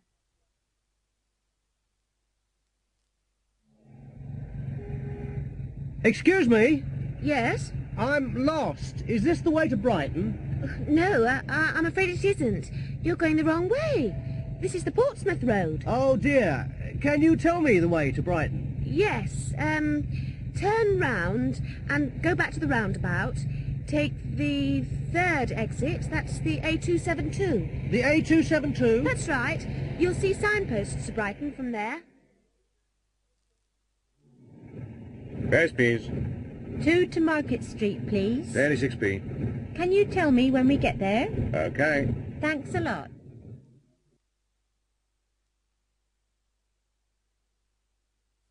Air Sea Rescue.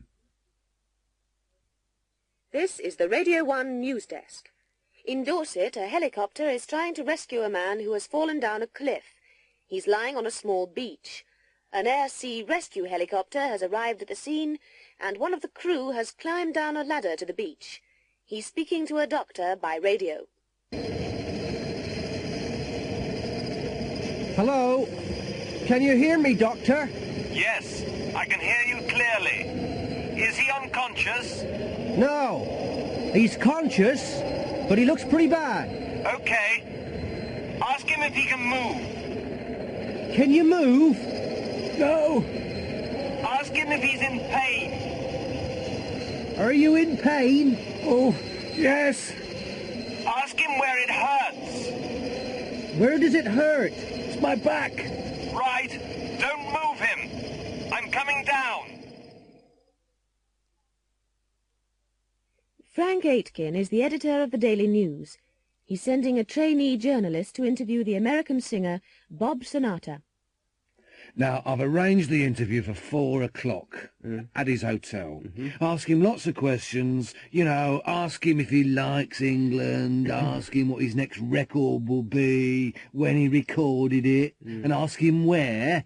Ask him all the usual questions, but don't ask him how old he is, okay?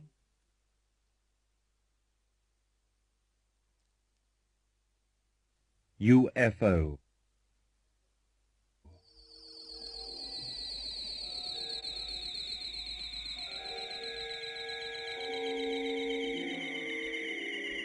Ronald and Jean were driving along a quiet country road in southern England.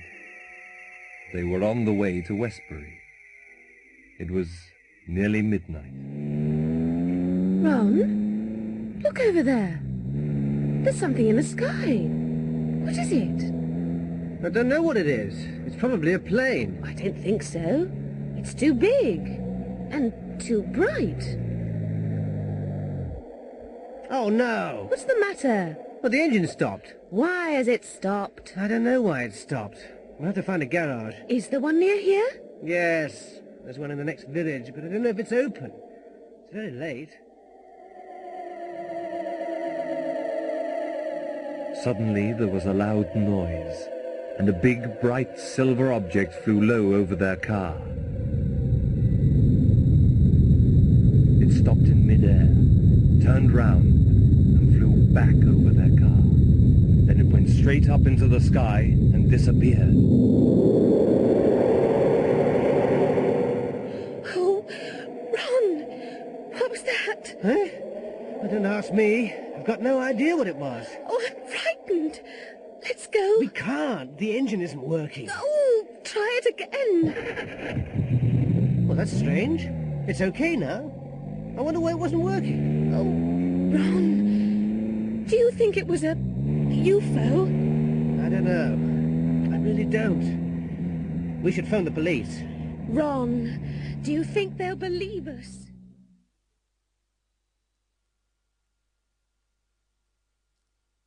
A mugging. One night, Mrs. Riley, an elderly widow, was walking along a dark London street. She was carrying her handbag in one hand and a plastic carrier bag in the other.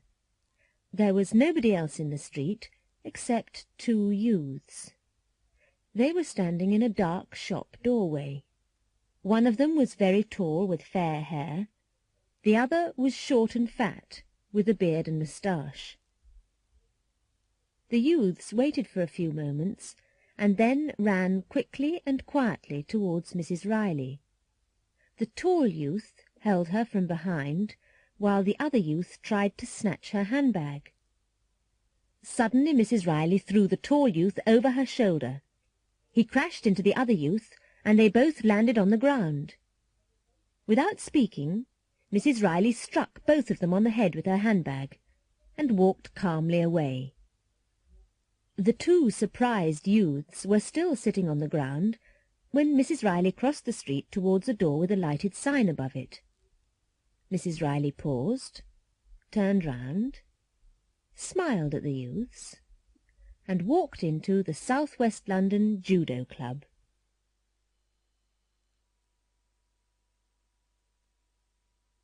An important visitor.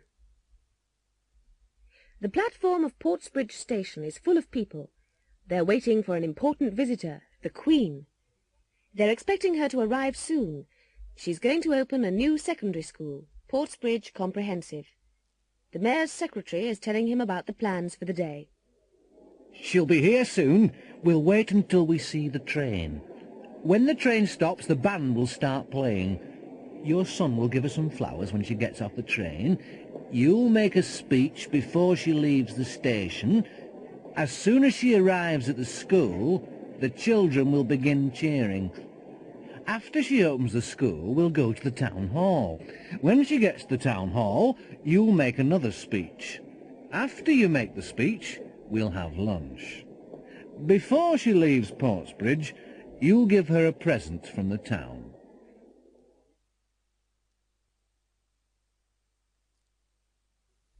General Hospital. Mr. Wallace is in the maternity ward. His wife's going to have a baby. Hello. You're Mr. Wallace, aren't you? Have you been waiting long? Not really. Is there any news? Not yet. We'll tell you as soon as there is. Have you thought of any names for the baby? Oh, yes. If it's a girl, we'll call her Victoria. If it's a boy, we'll call him Jason. David Foster has had a serious accident. His wife's outside the operating theatre now. Mrs. Foster, I'm Dr. Payne. Oh, Doctor, how is he? Well, I'm afraid we'll have to operate. Oh, no. He's always been afraid of operations. Don't worry. If we operate now, he'll be all right. Oh, Doctor, do you really have to? I'm afraid so. He's lost a lot of blood. If we don't operate, he'll die. Mr. Frampton has just arrived at the hospital. He's going to have a minor operation tomorrow. This is your bed, Mr. Frampton. Oh, thank you, sister. Now, could you get undressed and get into bed? There's a buzzer on the bedside table. If you press the button, someone will come at once. Oh, I'm sure I won't need anything. Well, don't forget. If you need anything, just press the button. Oh, dear, how did this happen? He was just playing with the saucepan, and he put it on his head, and now it's stuck. Have you tried to get it off? No, I'm afraid of hurting him. Yes, if we pull too hard, we'll hurt him. What are you going to do? Well, if I don't get it off, he won't be able to eat. Oh, no! I'm only joking. If I put some soap on his head, it'll come off easily.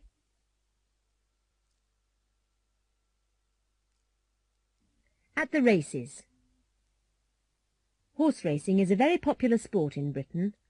There are over 11,000 horses in training, and there's a race meeting almost every day of the year. Some of the prizes are worth thousands of pounds, and some of the horses are worth millions. Horses from all over the world enter for the big races. People bet on the horses, and if they're lucky, they can win a lot of money. Some people spend a lot of time studying the form of the horses. Others just guess. Look at the list of horses for the Hampshire Gold Cup. Study it, and try to choose the winner. It's a lovely day here at Hurstwood Park. The horses are ready for today's big race, the Hampshire Gold Cup. And they're off. They've all started well. They're racing towards the first bend, and Dobbins in the lead, Concord second, and Chestnut Mare's third. Now they're approaching the first fence, and Dobbins fallen, but the jockey looks all right. And now Concord's in front. White Rum, the favourite, is at the back. Now they're entering the second bend, and they're all over the second fence. Cash Register has just passed Concord, and Sylvester Stallion has moved into third place. Then Irish Prince, then Tricky Dicky. Now they're coming round the third bend, and it's a very close race. And they've all jumped the third fence. And the favourite, White Rum, is coming through. The crowd is cheering wildly. They're over the last fence. There's only 300 metres to go, and all the horses are in a line. I can't see which one's in front. It's very, very close. It's a photo finish. What a race. But we'll have to wait for the result.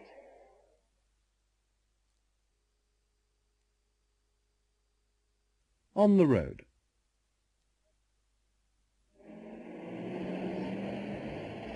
Ben, you can't park here. There's a double yellow line. Oh, we'll be back in a few minutes. It's okay. Oh, no, it isn't. You'll get a parking ticket if you leave it here. No, I won't. It's 5:30. All the traffic wardens have gone home. Ben. Yes? Is this your car, sir?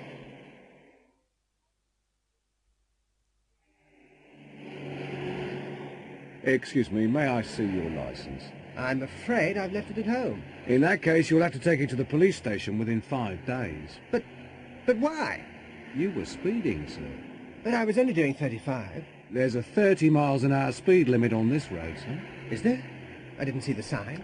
Well, sir, we've been following you. So you were doing 35 too? No, sir, we were doing 60 miles an hour. And we couldn't catch you.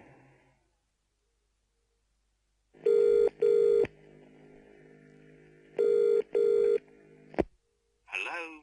Wadley's Garage? Oh, good evening. I don't know if you can help me. My car's broken down. We have a 24-hour breakdown service. Where are you? I'm on the A357, just north of Ringbourne. My car's just past the Red Lion pub. It's a white MG. Do you know what's wrong with it? I've got no idea, but it won't start. I'll send a mechanic out to you. He'll be there in about 10 minutes. It's nothing serious, sir. You've run out of petrol. Oh.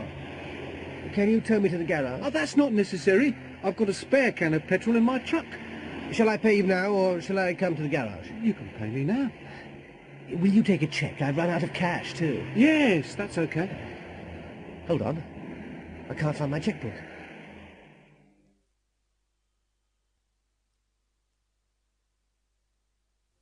Emergency 999.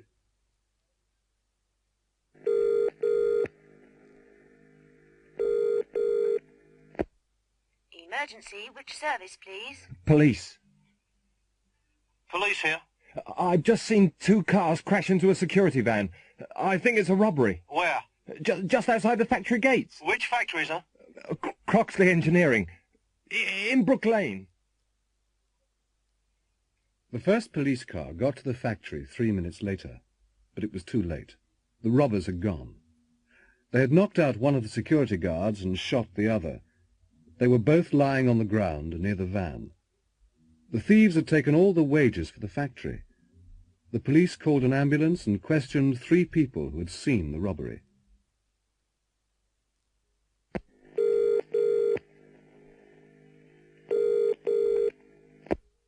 Emergency, which service, please? Fire. Fire service. Come quickly, Fenley's garage is on fire. The one in Churchill Road. We'll be there in 2 minutes. The fire engine got to the garage just in time. The showroom was burning. Fortunately, the fire hadn't reached the petrol pumps and hadn't spread to neighbouring houses. The firemen were able to put it out quickly. The fire had started in the office. Someone had thrown a lighted cigarette into a waste paper basket.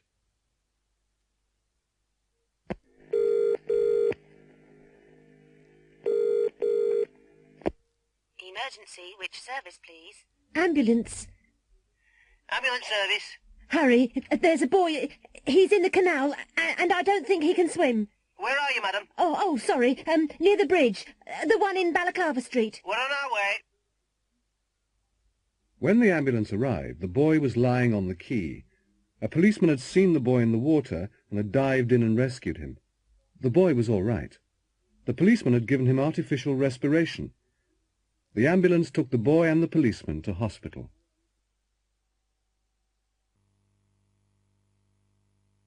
Reader's letters.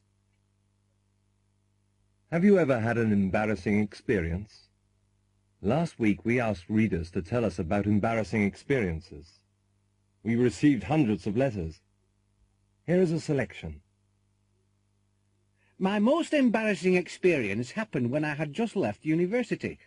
I had just started teaching in a Liverpool secondary school. One morning my alarm clock didn't ring. I had forgotten to wind it up. I woke up at 8:30 and school began at 9. I quickly washed, shaved, dressed, jumped into my car and drove to school. When I arrived, the students had already gone into class. I didn't go to the staff room, but went straight into class.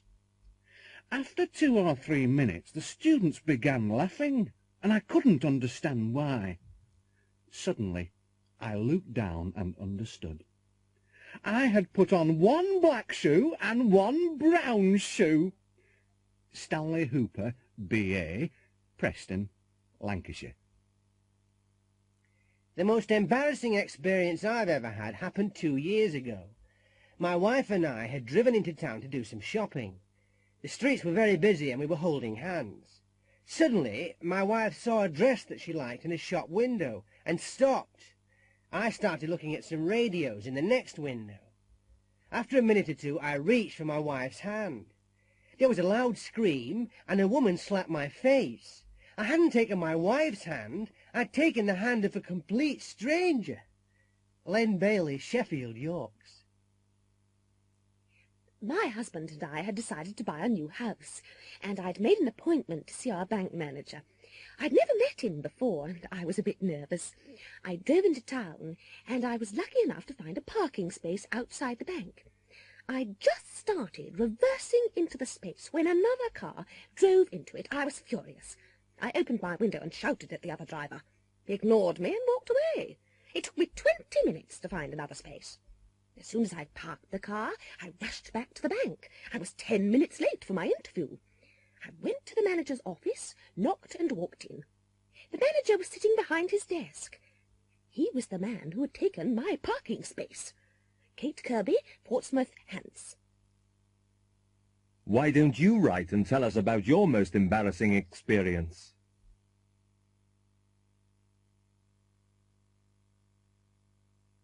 A ghost story.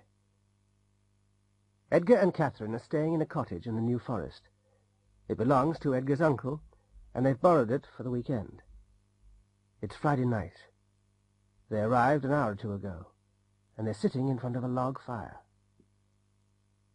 Oh, Edgar, this house is fantastic. I love old houses.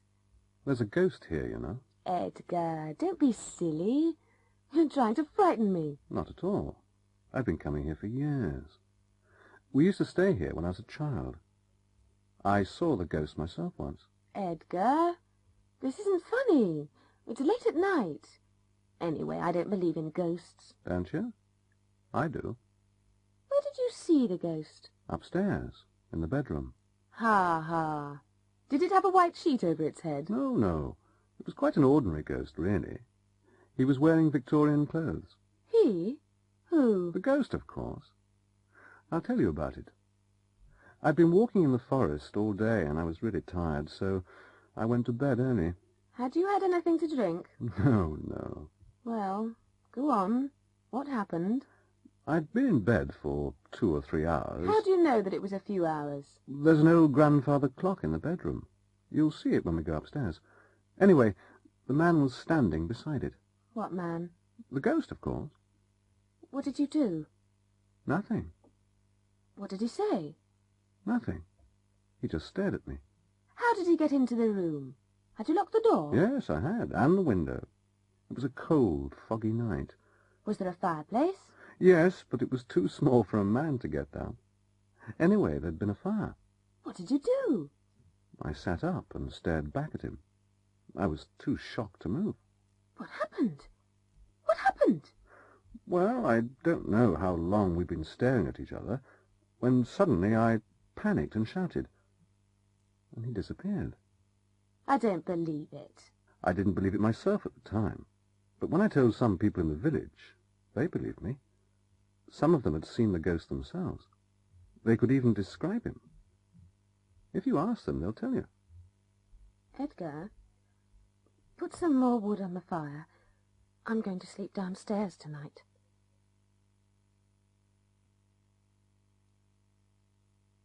Buying a present.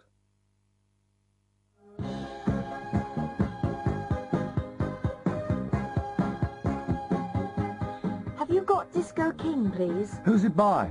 Soul Sensation. It's the latest single. It's just entered the charts. It's number 9 this week. Hold on, I'll just look. Here you are. Oh, thanks. And have you got the new LP by the Rats? What? Teenage Revolution? Oh, yes, we've got that. It's a fantastic album, you'll love it. Oh, it's not for me. It's for my grandmother. It's a birthday present. I'm trying to find a Christmas present for my wife. Yes, sir. What exactly are you looking for? I'm not sure, really. Perhaps you can help me. Right. I'll show you some bracelets. No, I bought a bracelet for our wedding anniversary. Maybe a ring, then. These rings are made of gold. Yes. I like that one. What's the stone? It's a diamond, sir. And it's only £2,000. Ah. Well, perhaps you could show me some earrings, then. Good morning. Perhaps you can advise me. Yes, madam. I'm looking for a toy for my nephew. Oh, yes. How old is he? He'll be 9 years old on Saturday. Skateboards are still very popular? I don't want him to hurt himself. What about a drum set? I don't think so. His father will be angry if I buy him one of those. Have you got anything educational? You see, he's a very intelligent boy. I've got the perfect thing. A do-it-yourself computer kit.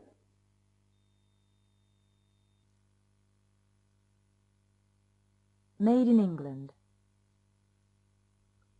I like your radio. Is it new? Yes, I bought it last week. It's a Bisonic. Bisonic? I've never heard of it. Where was it made? I'm not sure. I think it was made in Japan. I'll have a look. No, I'm wrong. It was made in England.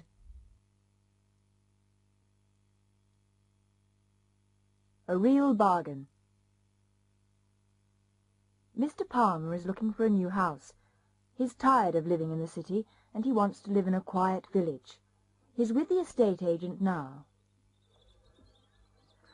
Well, Mr. Palmer, this is the semi-detached house that I told you about, number 26 Richmond Road.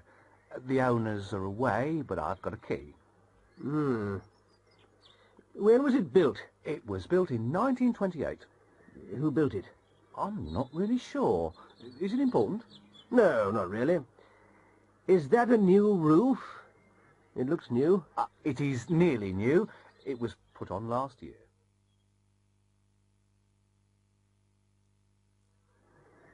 You can see that it's in very good condition. The previous owner was a builder. It's quite an old house. I'm worried about the electrical wiring. Has it been rewired? Yes, it has. Oh. When was it done? 5 years ago. Also, it's been redecorated. Central heating has been put in, and a new garage has been built. Oh, when was that done? Last year, I think.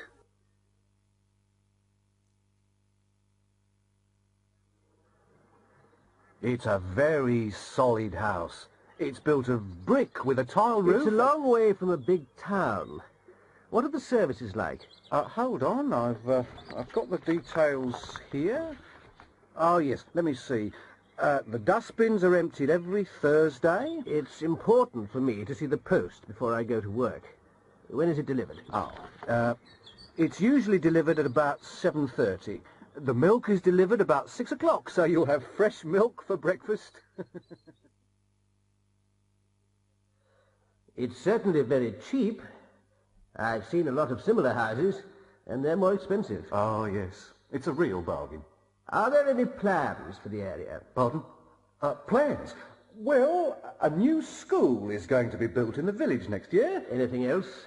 And a new road, motorway actually, will be built next year too. You'll be able to get to London easily. Where exactly will the motorway be built?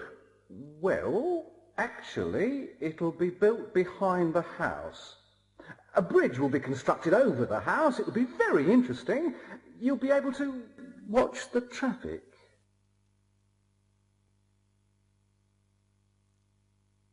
The 8 o'clock news.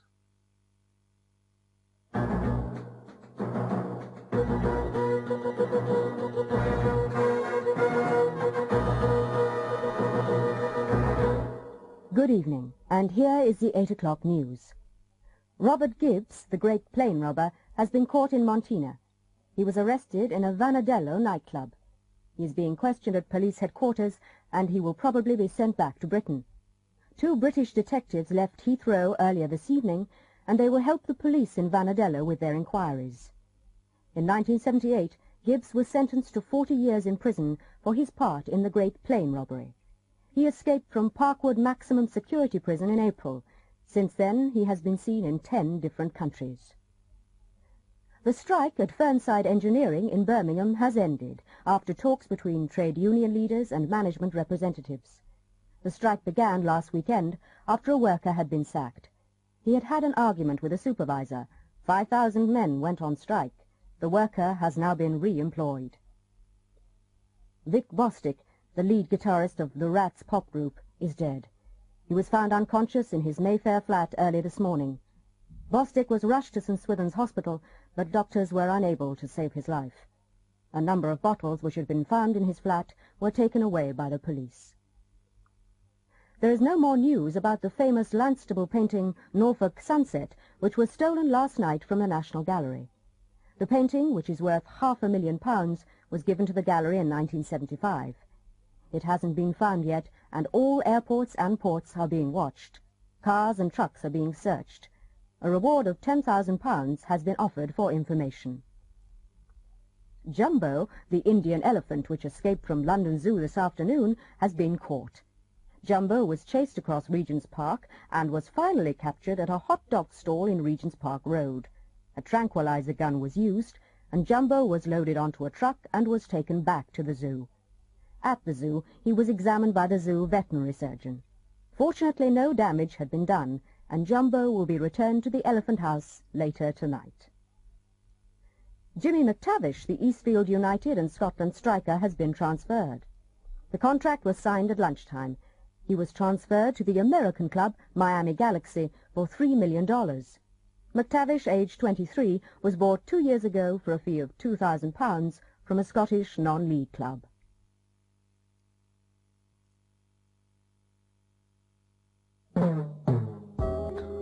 Elvis Presley, story of a superstar.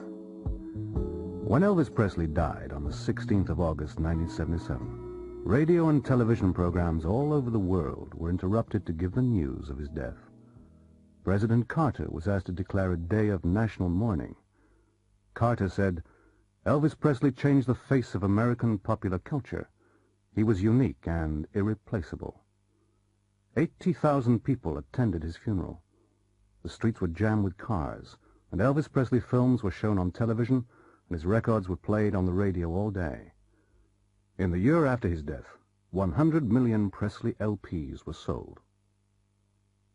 Elvis Presley was born on January the 8th, 1935, in Tupelo, Mississippi. His twin brother, Jesse Garon, died at birth. His parents were very poor, and Elvis never had music lessons. But he was surrounded by music from an early age. His parents were very religious, and Elvis regularly sang at church services. In 1948, when he was 13, his family moved to Memphis, Tennessee. He left school in 1953 and got a job as a truck driver.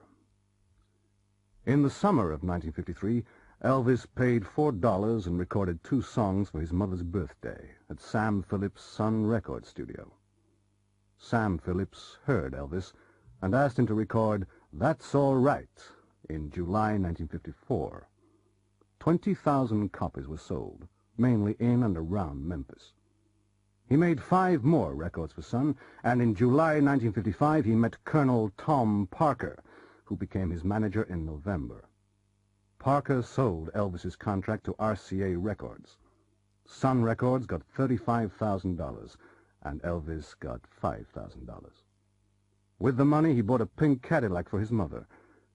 On January the 10th, 1956, Elvis recorded Heartbreak Hotel, and 1 million copies were sold. In the next 14 months, he made another 14 records, and they were all big hits. In 1956, he also made his first film in Hollywood. In March 1958, Elvis had to join the army. He wanted to be an ordinary soldier. When his hair was cut, thousands of women cried. He spent the next 2 years in Germany, where he met Priscilla Bewley, who became his wife 8 years later on May the 1st, 1967. In 1960, he left the army and went to Hollywood, where he made several films during the next few years. By 1968, many people had become tired of Elvis. He hadn't performed live since 1960, but he recorded a new LP, From Elvis in Memphis, and appeared in a special television program. He became popular again and went to Las Vegas, where he was paid $750,000 for 4 weeks. In 1972, his wife left him, and they were divorced in October 1973. He died from a heart attack. He'd been working too hard and eating and drinking too much for several years. He left all his money to his only daughter, Lisa Marie Presley. She became one of the richest people in the world when she was only 9 years old.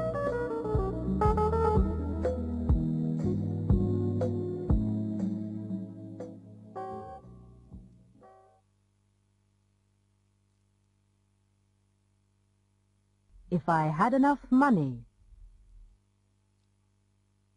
I've got £3,500. I'm going to look at the car. If I like it, I'll buy it. That's a nice car, but I haven't got enough money. If I had enough money, I'd buy it. I've worked for an oil company for 10 years. I'm a Bachelor of Science in Engineering. I've got the qualifications. I'm going to apply for the job. If they offer me the job, I'll certainly take it. I like that job, but I can't apply for it. I haven't got the qualifications. If I had the qualifications, I'd apply for it. I'm a mechanic, and I know a lot about cars. I've got a clean driving license and enough money. If they ask me, I'll go with them. I've got £1,000 and a driving license. I know very little about cars. If I knew something about cars, I'd go with them.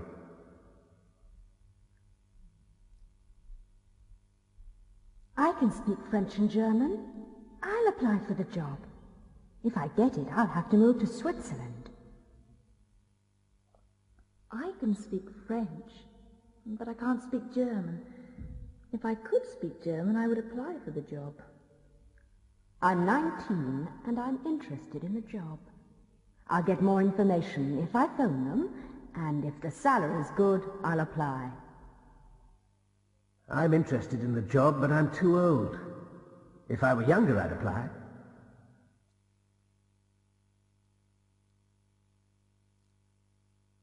In a restaurant.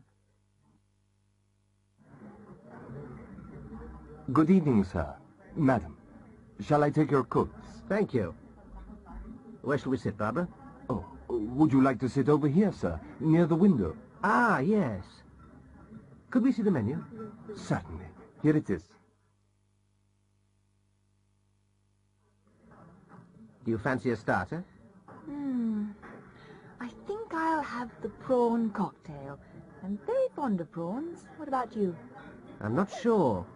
I can't decide. Oh, I'd have the trout if I were you. You always say that you like trout, and you haven't had it for a long time. Are you ready to order yet, sir? Yes. A prawn cocktail for my wife and the trout for me. And the main course, sir? Veal for my wife. I can't decide between the veal and the chicken. What do you recommend? Oh, if I were you, I'd have the veal. It's the speciality of the house. What would you like with the veal? 2 mixed salads, please. Any vegetables, sir? Yes, some cauliflower, some courgette, and some boiled potatoes, please. Anything to follow? Can we order that later? Oh, of course, sir. Would you like to see the wine list? Yes. We'd like a bottle of dry white wine. May I suggest something? Of course. Why don't you try a bottle of English wine? English wine? Yes, it isn't very well known, but it's being produced in the south of England now. You'll be surprised. It's very good.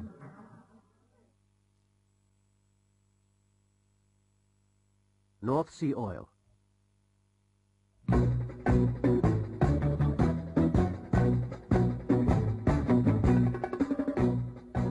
Good evening. This is London Radio. Welcome to Man in the Street.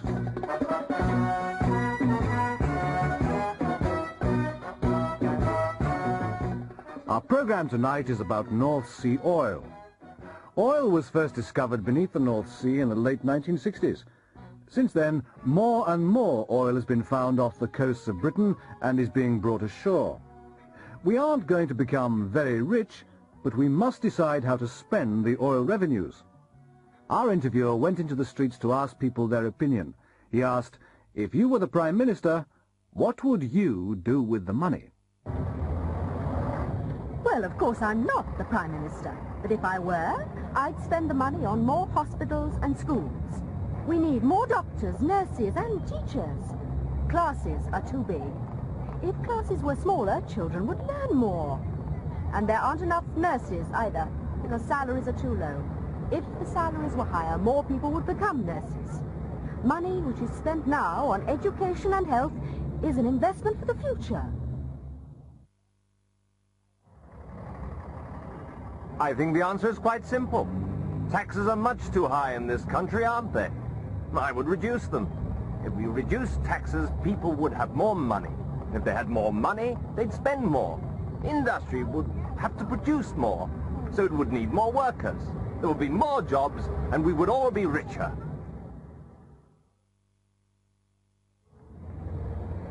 I'm very worried about inflation. I'd try to control prices. If I were the Prime Minister, I'd reduce the price of gas, coal and electricity. If we did that, everybody would benefit, wouldn't they? Food is much too expensive. I'd encourage the farmers to produce more food more cheaply. However, there are some things that I certainly wouldn't do. I certainly wouldn't build more roads, and I wouldn't spend money on guns and tanks and warplanes.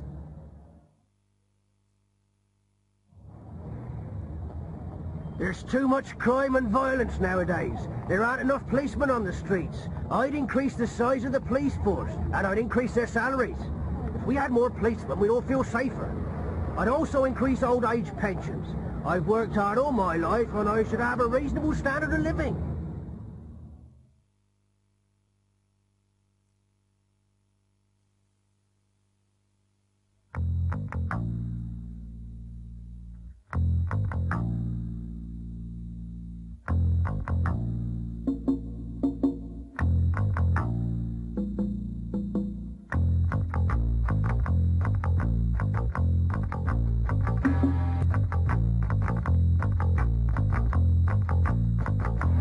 Mad killer strikes again.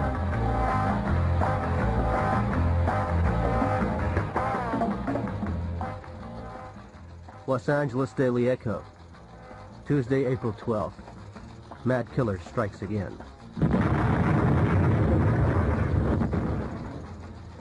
Central Los Angeles was rocked by another car bomb explosion last night. Dr. Martin was killed when he started his car outside the General Hospital. 5 doctors have been killed this year by car bombs. Nobody knows why they were killed or who killed them. A warning letter was sent to the Daily Echo 2 days ago. Detective Leo Lasky has been put in charge of the investigation. Thanks for phoning me. Well, it's important. We received another warning this morning. Another doctor will be killed on Saturday. This killer must be found.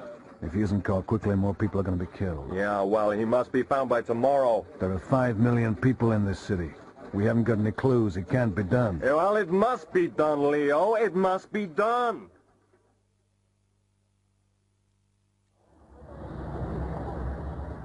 Places that have explosives must be checked, and quickly. It's being done, Leo. I gave instructions this morning. I want you to help me, Doctor. Help you? Of course I'll help you. I may be killed next.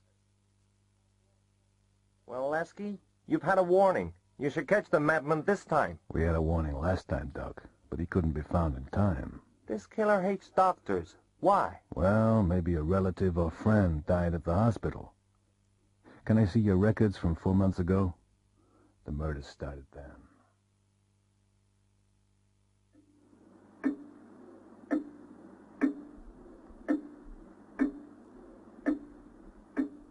Lasky worked for hours. At last, he found something. 4 months earlier.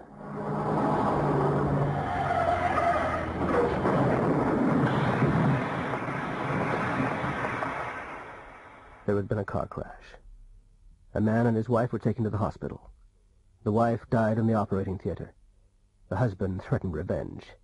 He blamed the doctors. Detectives went to the man's house, but he had moved away. His photograph was shown on television. At 2 o'clock on Saturday afternoon,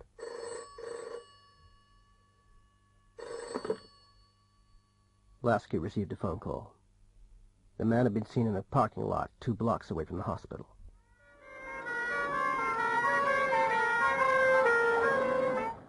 Police cars raced to the scene. When the police arrived, they saw the man. He was lying underneath a car. He jumped up and started to run, but there were police everywhere. He jumped into the car. And there was a terrible explosion. He had killed himself with his own bomb.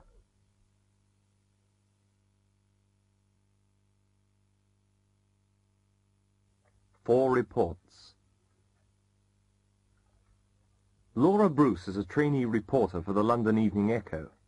Last week, several famous people arrived at London Airport. Laura was sent to interview them. Nobody told her very much. I'm very busy. I've got a lot of appointments. I can't say very much.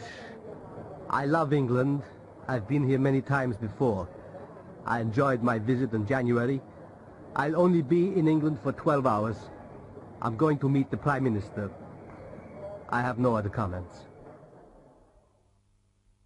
Dr. Sawanso visited England yesterday. He arrived at London Airport at 10 a.m. and we asked him to comment on the international situation. He just made a brief statement. He said he was very busy and that he'd got a lot of appointments. He said he couldn't say very much, but he said he loved England. He said that he had been here many times and that he had enjoyed his visit in January. He said he would be in England for only 12 hours and that he was going to meet the Prime Minister. He said he had no other comments.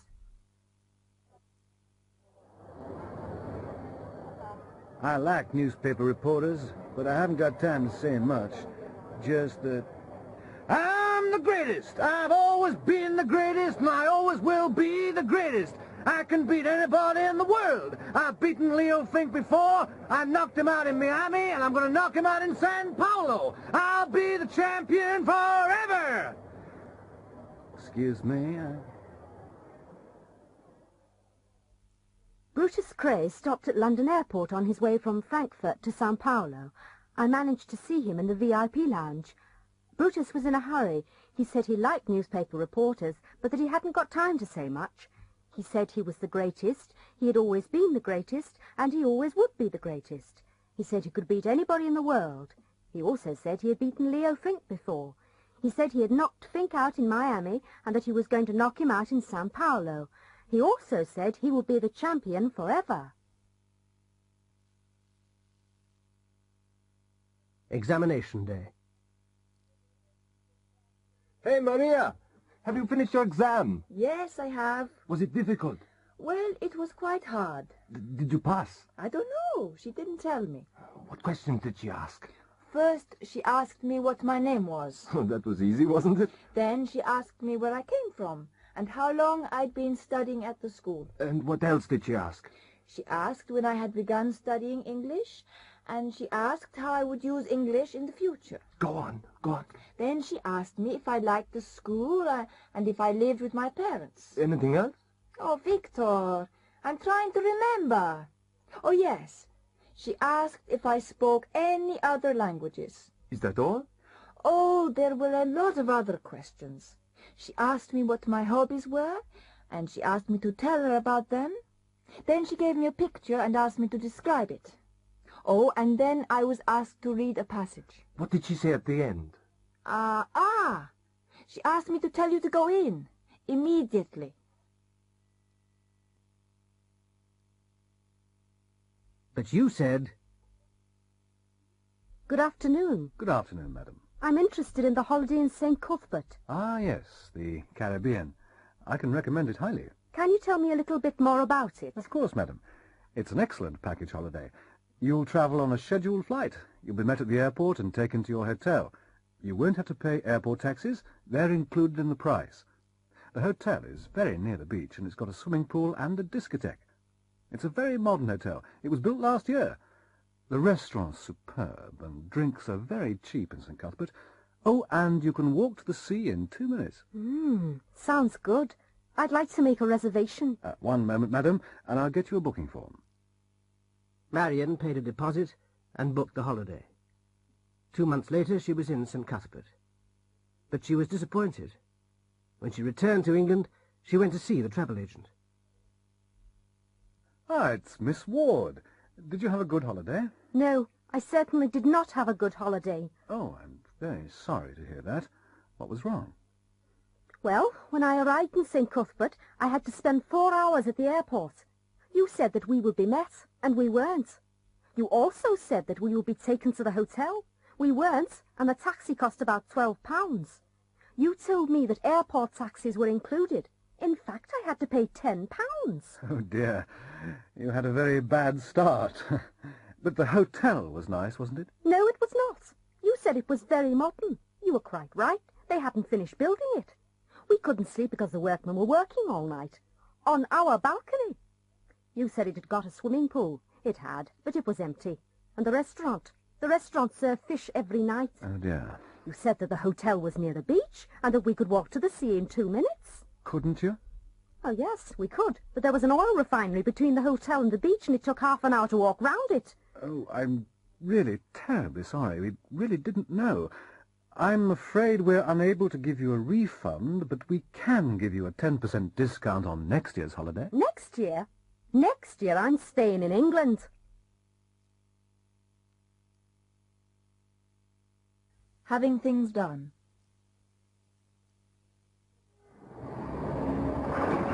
Sorry I'm late. I couldn't start the car this morning. Well, winter's coming. It was probably cold. It needs a service, really. But garages are so expensive nowadays. Can't you service it yourself? Who, me? I don't know anything about cars. If I were you, I'd have it serviced. The garage that I use is very reasonable and have the radiator filled with antifreeze. They say it's going to be a cold winter. Do you know where there's a good dry cleaners? Yes, there's a good one in Victoria Road. I'd go there if I were you. Oh, thanks. I want to have my suit cleaned. I'm going to a wedding on Saturday. Well, I had my suit cleaned there last week, and they did a good job. Excuse me, do you do alterations? Yes, we do. What kind of alteration do you want? I'd like to have this skirt lengthened. It's too short for me. That's fine. It'll take about a fortnight. And at the same time, I want to have this dress shortened. It's a bit too long. Good. Would you mind just putting the skirt on first? There's a changing room over there. Hello. Can I make an appointment to see the optician? Yes. Would next Friday be convenient at 3 o'clock? Oh, yes. I want to have my eyes tested. I think I need some new glasses. Goodbye. Goodbye.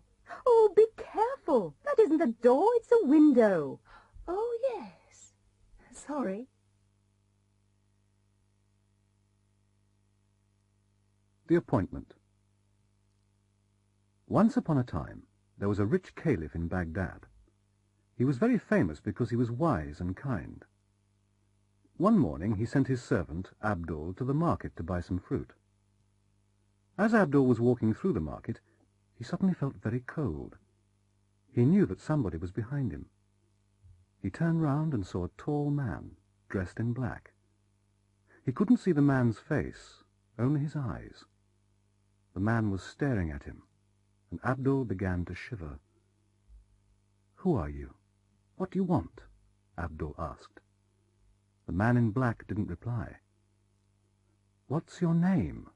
Abdul asked nervously. "I am Death," the stranger replied coldly, and turned away. Abdul dropped his basket and ran all the way back to the caliph's house. He rushed into the caliph's room. "Excuse me, master, I have to leave Baghdad immediately," Abdul said. "But why? What's happened?" the caliph asked. "I've just met Death in the market," Abdul replied. "Are you certain?" said the caliph. "Yes, I'm certain. He was dressed in black, and he stared at me. I'm going to my father's house in Samara. If I go at once, I'll be there before sunset." The caliph could see that Abdul was terrified, and gave him permission to go to Samara. The caliph was puzzled. He was fond of Abdul, and he was angry because Abdul had been badly frightened by the stranger in the market. He decided to go to the market and investigate. When he found the man in black, he spoke to him angrily. "Why did you frighten my servant?" "Who is your servant?" the stranger replied. "His name is Abdul," answered the caliph. "I didn't want to frighten him. I was just surprised to see him in Baghdad." "Why were you surprised?" the caliph asked. "I was surprised because I've got an appointment with him tonight in Samara."